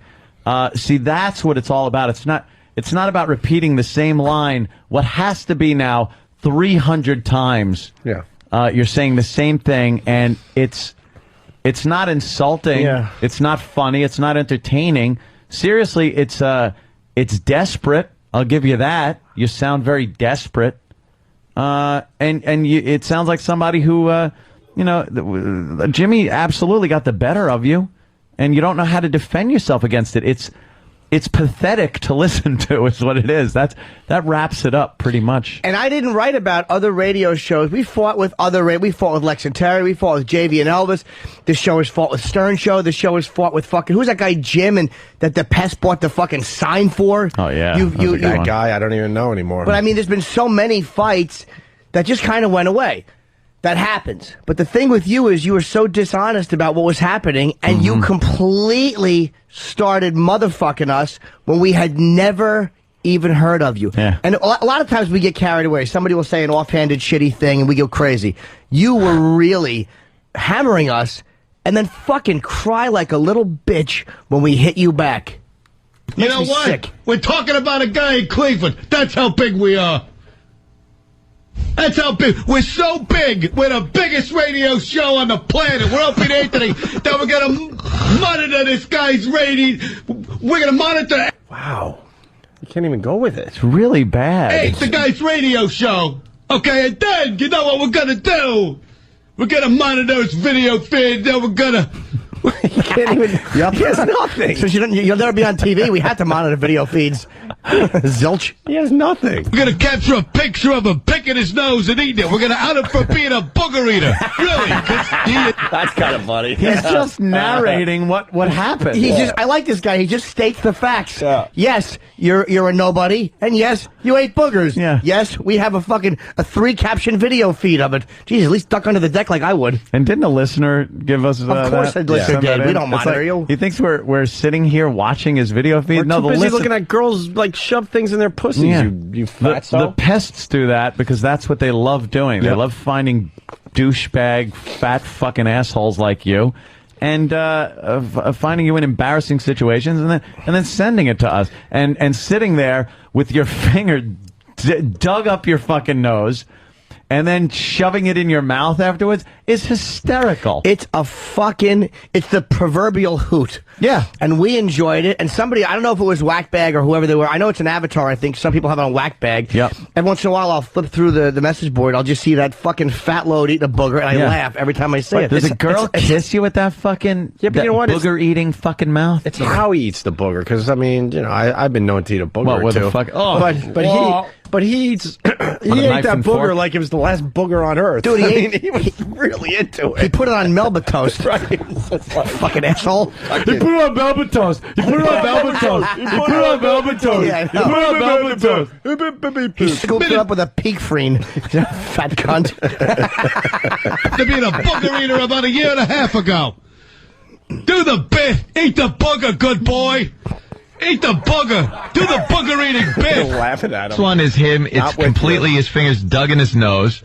The second one is him pulling out, and the third one is that finger in his mouth. That fat... Not tasty. Not salty. Not salty. 92.3 K-Rock. Not highly rated. Not in the format anymore. Wow. Good boy. Do the bit. What are you talking about? I don't know. What are you... He's playing clips of us being really funny. That's like it's so stupid. Silly. I think he's actually a fan of the show. And he's trying to get hired. Yeah, good luck there. Why else would you play yourself being slammed accurately and have nothing to come back on? Except repeat what we say about him. But he's like... He's picking his nose. I'm picking my nose. Yeah. He's eating it. I'm eating it. I'm fat. I'm fat. This guy's great. What a hell, They can't stop talking about it. Now, I find out. I went online. Someone said, hey, dude, he wrote, Norton in his book, wrote a chapter about you. And it's nationally, like, you know, Barnes & Noble, Borders, like, for real book. Guy's a best-selling author, New York Times list. Thank you. All right, I Jimmy. thought Jimmy was a hack. Thanks, Maxwell. But you suck so bad, Jimmy. How did you get a couple of books? Here he's painting himself as the victim who didn't have it coming. Aw. You bamboozled everybody, Jimmy. You want to throw punches at people, and you don't want punches thrown back at you. He wants boogers thrown back. Of course he does, on 5 fingers at a time. He wants them thrown right into his tongue. Tasty. Well, it's like they can't stop talking about it. Now he's put me in the book. Do the bit. Go ahead, put Maxwell in the book. Do the bit. Do the bit. That is so annoying. It really is. It is oddly funny and just terrible. It is horrid. What do you expect? And I would get emails once in a while from people. Oh, you know, hey, Maxwell said something to you know, you like it's like you fucking just don't be so dishonest about throwing the jabs here and there. You throw them, dude. You throw them. And if somebody is fucking, I'm not that out of touch with, if people hit me, I hit back. It's the way it should be. Yeah. People attack this radio show, we attack back. Don't cry because we're better at it than you are. He makes it sound like we Apparently like searched him out. That's what's enraging. That's such bullshit. He should come out and tell the truth, which is, I was shit talking these guys, and they knocked my teeth out. Because that's what happened. Here we go. I've never unprovoked attacked a radio show ever. Yeah. Except for I wonder who greenlit that was like, that's probably a good idea. Yeah. Hey, let's take a couple of pages or a chapter or whatever and talk about this guy who most of your audience who's going to buy this book has never heard of. Who was like, dude. No, because Jimmy knows how to write in such a way that, you know, it makes it entertaining for if you know him or everybody. not. It doesn't matter if you ever listen to the dumb show. What do you think? You read a fucking novel? You have to know who every character is before you... And I explained... He spelled it out that you're a douche. Who you are. I explained why I was writing about you. I explained that you were talking shit about us. I explained that you were then criticizing my HBO special and the promos. So they don't need to know who you are. I explained. Explanations. Do the explanation. Do the bit. Has never heard of. Yeah. Who was like, do that? That's a good idea. Yeah. I was. Because whoever that was, I want to make sure we never hire them to help us. It's ridiculous. You're not going to have people of that caliber ever wanting to work with you guys. I mean, stop being dishonest. I want to hear him say, do the bit again. Of course. Please say it. I hope he says it again. Like, why? It's absolutely ridiculous. These guys claim to be, well, we're the greatest radio show ever on the planet, but we can't stop talking about this one market hack in Cleveland. Hey, do the bit. And now, is he trying to do dice? It sounds like he's drifting into a dice impression, but... Or at least trying? Yeah. Because he's mocking you for doing dice, I guess? I don't know. That's good impersonation. Which is less than 1% of your I think it was the real repertoire. people. a bit. And now our lame third chair sidekick, you know, Jimmy Norton, the guy that isn't good enough to actually be like a top tier comedian, which is why he's doing radio. Now he's written a chapter about him in his book. We're obsessed with him. We can't stop talking about him. What? Can I ask a question? Top tier comedian, but I have to do radio. You have to do radio. Can I ask you fucking, you monumental dumbbell? Why would you attack the medium you're in? Like, so why is it you're a top tier comedian if you do TV or if you do film, but not if you do radio? Like, why would you separate your form of entertainment from other ones? You fucking self-destructive idiot. Yeah, I guess he can't really distinguish the fact that, you know, because he sucks. So he assumes the whole medium sucks, and if you're in it, you suck. I talk for fucking 5 hours a day. I hang with my friends. I make a good living and talk to 2 countries. Why wouldn't I do that? You're not a top-tier comedian. What comics love coming on this show? Do the bit. You silly goose. It's a perfect job for Jimmy. It's a great fucking gig, dude. We love our gig, but Jimmy he has it even better. Because the pressure, let's be honest. You have less pressure. No pressure. If you wanted to, you could take the rest of the week off to just promote your book. No one's going to question it. It's a perfect gig for you. Or I could Plus, it allows you just to do the bigger gigs instead of traveling around the country like a lot of these guys have to do, just to make sure they're making enough money to support their families and stuff. Amazing how he would just This be is perfect. This is a perfect gig. That's why Artie Lang does it. It's perfect for you guys. Of course. And safe to say, there's a line out the door, hoping Jimmy moves on to movies or something, because they want the gig, and they're really good comedians in their own right. Comedians love doing this show. Another radio show. It's obvious. Like, you have got to be kidding me. Like, you guys just, you refuse to let it go. And I think it drives them nuts because they know that at the end of the show, at the end of the day, it's a better show. Yeah, that's what it is. Our show. It's a better show, dude. We're funnier than you guys, man. Yeah, he doesn't even believe himself. He doesn't. I know. It's a better show. Our show. But we're a better. Listen to this again. It's like McCain when he was agreeing, not agreeing, disagreeing. The guy doesn't even believe in what he's saying. Yeah. How about end of the day? End of the day. It's a better show. Is it? Do you really Our believe show. that? It's a better show, dude. We're funnier than you guys, man. It just drives you crazy, doesn't it? Sorry. And I know for a fact that you're infuriated that Norton put that in the book, because now it's going to draw attention to the Maxwell show. Someone that works with them let me know that. He said, What a lying sack of shit. To imply that anybody around here works. Yes. We have a spy among us. There's a mole. That old gag, Maxwell. Old gag. You really want anybody to believe that anyone here is angry with Jim for doing a fucking magnificent job bashing your fat fucking worthless ass? I got to tell you, why would we be? People say angry all the with that? time that even bad publicity is good publicity. Maxwell, in this case, not really. No. So you might want to look up John DeBella and see what kind of publicity he got and what that did to him in his career. And I encourage people to listen to him. I really do. I think he sucks. But I'm never afraid, and no one on this show is, of the competition. Like, don't listen to him. And I even write in the book that old program director, cowardly shit. Listen. Yeah. If honestly, if you listen to Maxwell's show and you think it's a funnier show and it makes you not like our show, then fucking go there. And that's not arrogance. That's let the free market decide. Yeah. You like me as then again, you can listen to 2 comedians and that doesn't really matter. But if you listen to, say, a guy like Mike Birbiglia or Voss or whoever you listen to, and listening to them makes you not like me, then listen to them and not me. I think, though, if they listen to Maxwell and they enjoy it, they should probably shoot themselves in the face. Oh, without a doubt, with a cock. Because it's over. Yeah. You have no sense of humor. Listen to this shit. He has nothing. No, there's some funny stuff. It's the audio we did. Yeah. Norton put that in the book, because now it's going to draw attention to the Maxwell show. The Maxwell Someone that works show. with them let me know that. Who would talk He said, to you have no idea. This is a major issue. They didn't want that being put in the book because they know it's just going to draw attention to the Max. Every program director in the country is going to log on and listen to a podcast. Show. Yeah. Oh, that is something. It's a major issue. They're gonna lie and listen to the Maxwell show. Yeah, it's a major The issue. Maxwell show. All right. A major issue? Yawn. Dude, what are you doing? How about this, Maxwell? You want me to lay off? Not skinny. Why don't you...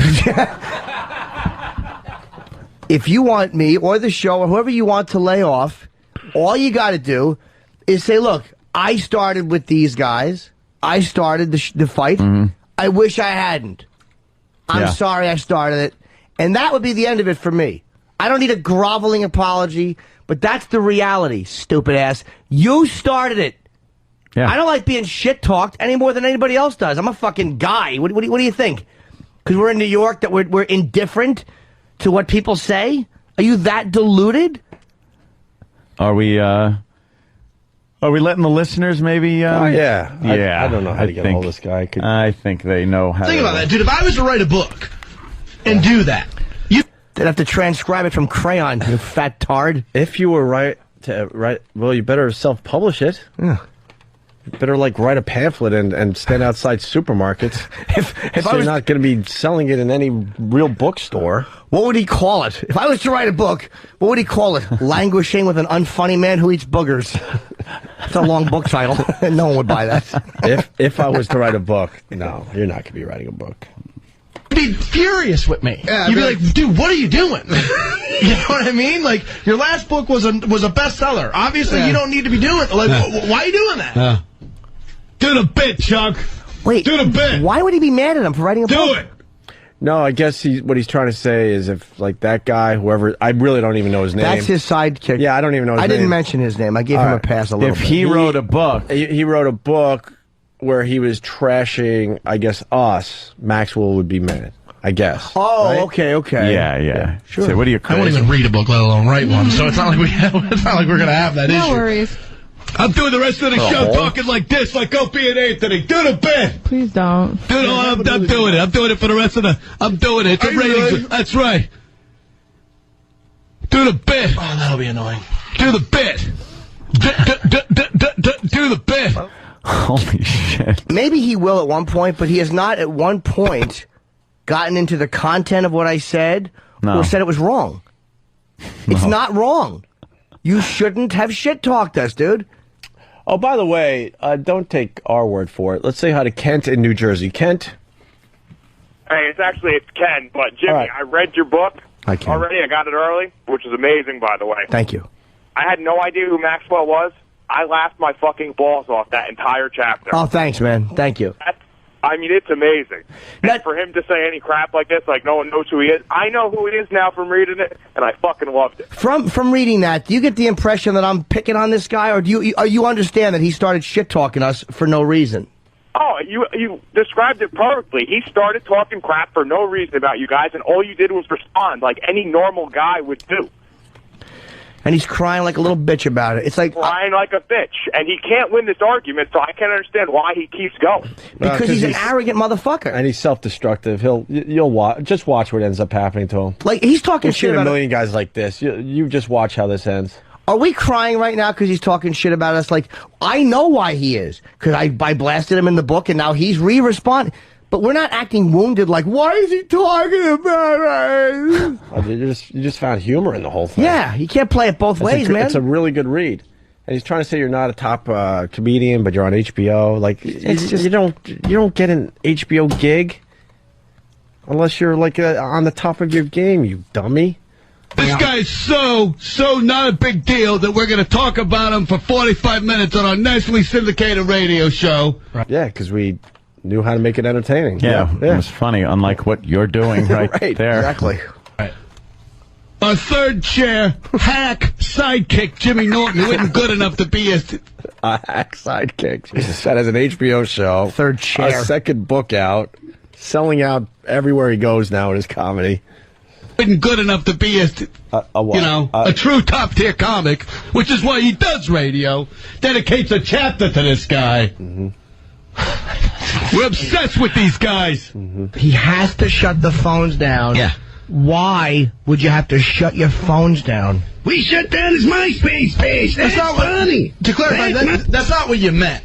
And what they did there is they capitalized on you not really choosing your words as carefully as I bet you wish you would have. What you meant was, if I have this correct, is we can just not answer the phone and just talk about talk about something else. It's not that we had to shut the phone off. Shutting the phones down. There were so many O&A's. You fucking dumb cluck. That's shutting the phones down.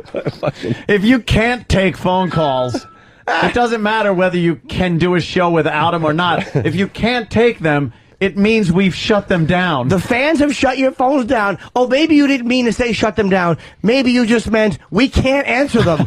Wow, way to wordplay there, dumbbell. What are you talking about? You just remade our point. We can just not answer the phone and just talk about something else. It's not that we had to shut the phones off because there were so many O&A's. I apologize. I spoke out of turn. I meant to say shut the phones down. Did I actually say that you put it on the off switch, you literal asshole? I didn't mean you pulled the plug out of the wall physically, you dumb fuck. Holy shit. You need more oxygen at night. What an asshole. What a moron. He said, maybe you didn't mean this. He said the exact same thing we said. So thank you. Oh. Yeah, and talk about something else. It's not that we had to shut the phones off because there were so many O&A calls. Are you kidding me, dude? You know? You guys don't have any listeners left in this town, and we kicked your ass on the reg when you guys were in afternoons. I know. We had so much fun kicking your ass that we were like, hey, Rover, you might want to try this. They just love it when you kick their ass. We had a ton of fun with it. Now it's your turn. That's right. Kick their ass, good boy. Kick our ass. I want you to kick my, just like Artie Fluffkin, Polymer Records. Kick my ass, Rover. Wow. That didn't happen. Yeah, what, That really didn't happen, Maxwell, so... What are they, talking not about? even gonna bother with that one. Holy shit. Just lying sacks of shit. And then finally this. That's the bit. The bit is, we're so obsessed with these guys. We're so obsessed that Jimmy Norton put a chapter in his book about them. But we're not that big of a deal. Got it. Do the bit. Do the bit. Do the bit, good boy. I just think it's hilarious that you got under that guy's skin so bad that he put you in the book. Wow. Honestly, where do we send the thank you card? Yeah. Dude? Thank you. Every program director in the country is going to log on to MaxwellShow.com right now to hear how bad it is. Can I say, you know what, Benjamin? If that happened, if you actually got, I don't want to see you going to the poorhouse. If that happened and people logged on and listened to you and liked you and got you gigs, it would not affect me negatively at all. Good for you. That's how much faith I have in what I say. If people like you and they want to listen to you, good. Let them. I don't care if they do or not. But you stink. You do stink. They're going to log on and hear you yelling, do the bit, do the bit, and playing funny clips of us deconstructing you. I mean, all right, that's not a good way. They'll probably go, hey, that's really funny. Who are those guys? Oh, no, that's not them. That's Opie and Anthony. Let's get them on, you fucking asshole. You really are a fucking backwards moron. Hope you roll over and kink your fucking hose at night and suffocate, you fat fuck. Why don't you lose a few pounds so you don't need a machine to breathe Darth Vader? Idiot. His worst enemy is his tongue, you fucking asshole. They're all going to listen. They're all going to go to the website, and they're going to listen. They're going to go, oh. Yeah. Oh, yeah, funnier than O&A. Now we get why they're at war with you guys. Yeah. Do the bit, Chunk. Do the bit. Okay, you're nationally syndicated, baby. Do the bit. Talk about the guy in Cleveland. Do the bit. Write an entire chapter about the guy in Cleveland. Do the bit. Do the bit hole. One line. That's right. That's all you want? That's all you One want? line. She wants one line. Oh, they know about the whole bit, huh? Good. Glad they know about that bit. Yeah. I'm trying to do the bit, too. I tried to call Jimmy's publicity people to do the bit. And I said, let us interview Jim Norton. Send us a copy of the book. We'll put him on the air. Help him sell his book. We'll help you sell your book, Jimmy. If you'll be an Anthony, say it's okay for you to show. But they say it's okay for you to go on the mix. That voice is more natural and honest than the one he normally uses. That's more his real voice than the phony rock star. Yeah. Dude, Opie and Anthony don't, honest to God. Oh, my God. Well, it's childlike to think these guys restrict me from doing anything. He's probably basing it on his mindset and what he does. Like, it's usually the way. He probably has such a... one of those, if you're insecure and then you don't want the people around you doing anything out of fear that they might go on to bigger and better things, that's him talking. That's his little insecurity coming through. We don't have any say. Who the fuck are we to have any say over what anyone does around here? We wish nothing but the best for Jimmy. Oh, God, we would miss you, horribly, but, we wouldn't be the ones to hold you back from something bigger. Like, we'd care what he put in his book or whose show he went on to promote the fucking... But you're delusional. It's almost like, and it's honest, it's like you're just being dishonest at this point. It's like, there's no show that's more... They couldn't be more supportive of what I do than they are. I mean, for real. The fans know that because you guys come out and just because of the way you help me say whatever. But you couldn't have been more supportive with every fucking project I've done than you have been. Like, we go to the book signings because they're fun. I went last night. They're fun, listeners are there and everything. If I hated the fact that Jimmy wrote about Maxwell in his book, would I go to his... Yeah, would you go to the signing? Yeah, you go there to make sure he's not, opening up that chapter and reading it to people. Yeah, all right. What is this fucking... Do the bit! I want to hear the Do new. the bit. I want to hear the new voice. They say it's okay for you to show. Well, they say it's okay for you to go on the Maxwell show. Come on, do the bit. Do the bit, good boy. Do the bit guy. Where's E-Rock? This is an edited version. Do the bit guy's growing on me, though. I gotta be honest. Maxwell, you are beginning to turn us around. The do the bit thing is, the longer it went on, the funnier it got. All he has to do, and I'm saying this publicly, and someone tell him, he'll hear this. Here's what you got to do, sweetie pie.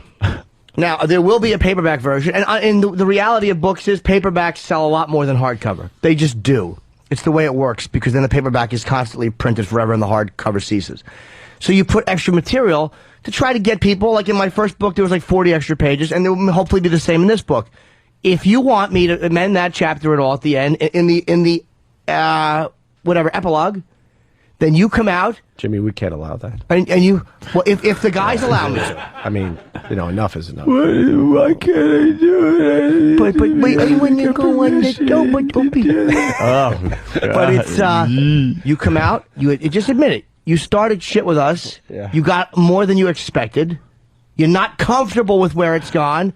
And you're sorry for starting. And again, I'm not talking about a groveling, long apology. But let's be truthful here. If you do that, then I will fucking absolutely, I won't change what I've written, but I will write some sort of an amendment that's not cunty at all in the epilogue, if that's what you want. Do the bit. Well, you could just do that.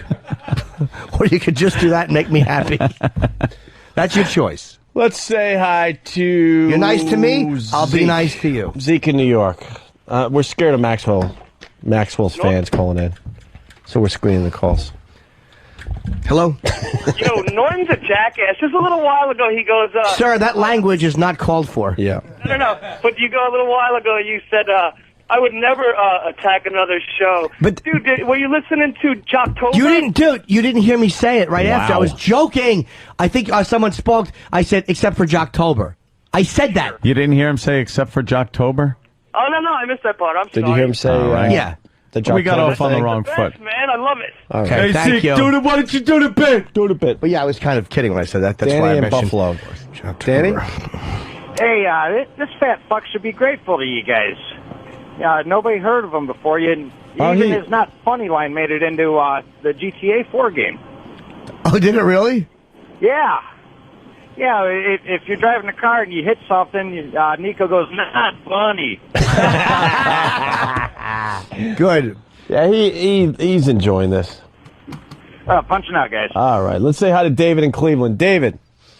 Hey, guys, you guys need to completely continue to be smashing this absolute idiot. I almost drove off the road when I heard that schmuck say his show is funnier than O&A. This guy has more dead air than any show I've ever listened to. All he does is constantly talk about himself and his heroin problems. There's nothing funny about the show. His sidekick is a freaking idiot who's a graduate of some local broadcast school. He completely tries to imitate his boss, Maxwell. I can't believe this guy has the balls to try and smash you guys on the radio and compete with you guys. It is the worst radio. We are so screwed in Cleveland because we have to listen to this schmuck from 3 to whatever. And I mean, I listen to the replay of O&A. I listen to your show twice because this guy is so bad. He is a freaking idiot. Absolute idiot. And honestly, dude, people who listen to Maxwell don't affect our ratings at all because now that we're mornings, he's afternoons. I mean, I'm sure he's a little hurt that they didn't ask him to move down to mornings on his station, that they brought Rover over. I'm sure he's very hurt that they didn't ask him to move down to mornings. But we don't care if people listen to him. I wouldn't discourage people from listening to him. Go check him out. You think he's funny? Stick with him. I guarantee the fact that this guy is on from 3 to whatever, I guarantee he's added to the number of subscriptions to XM. This guy is so bad. You can't listen to radio locally here. We are so... I mean, it's bad enough that you know, we live in a town that, you know, struggles with our sports teams. Our local radio is so bad, and the fact that he's on from 3 to whatever, and then that idiot, I don't know what type of relationship you guys have with the guy that's on in the mornings, but he's probably even worse. Yeah, we don't have much of a relationship with him. About these guys. And these people struggle. You know those clips they play to try and promote the show when the show's not on during the day? Yeah. they struggle to even come up with anything that's funny to promote the show. These guys are so bad, but thank you for smashing them. Keep it up. We really appreciate it around here. All right, right on. Let's say hi to Elliot, it looks like, in Cleveland. Elliot.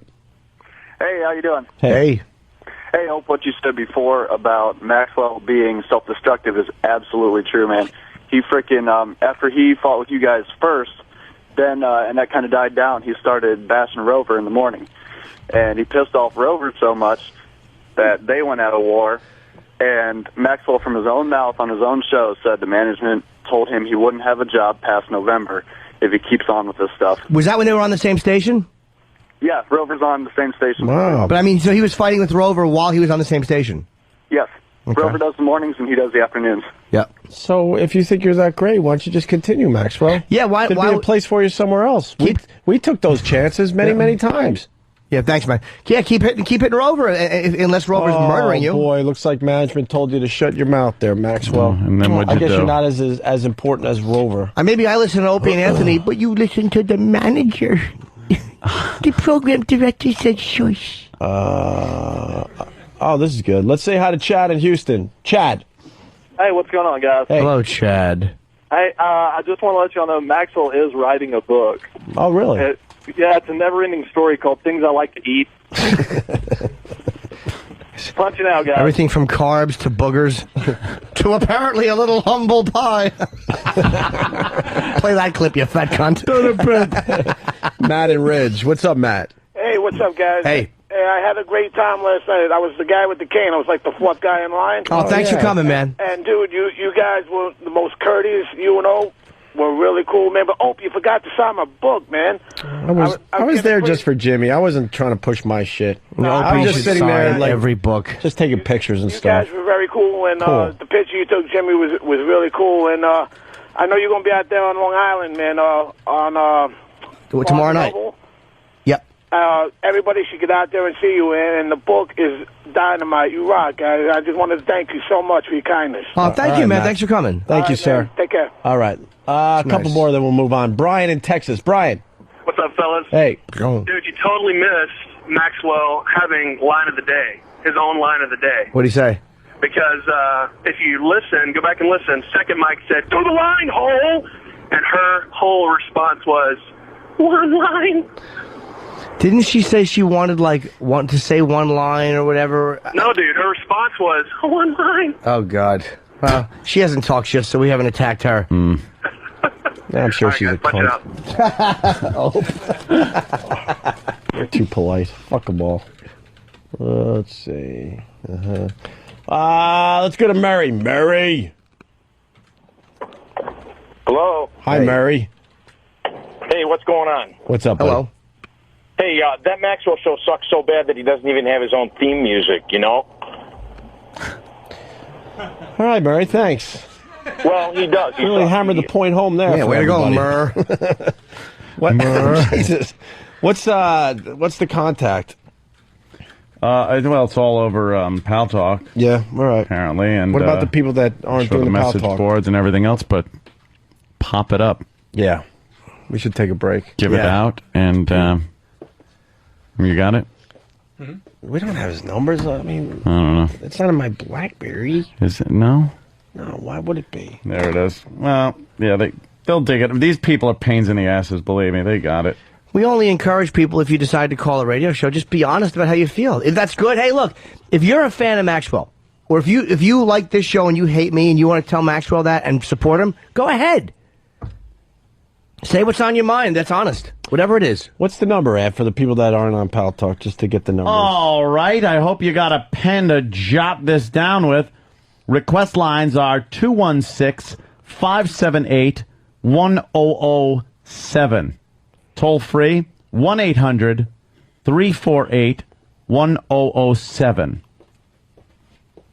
That's pretty much it. Are you walking in high heels? There it is. You're the Got most it? daintily fucking... 216-578-1007 or 1-800-348-1007. Perfect. And they're on. When are they on? I don't even know. Are they 3 to 7? 3 to 7 I guess. afternoon?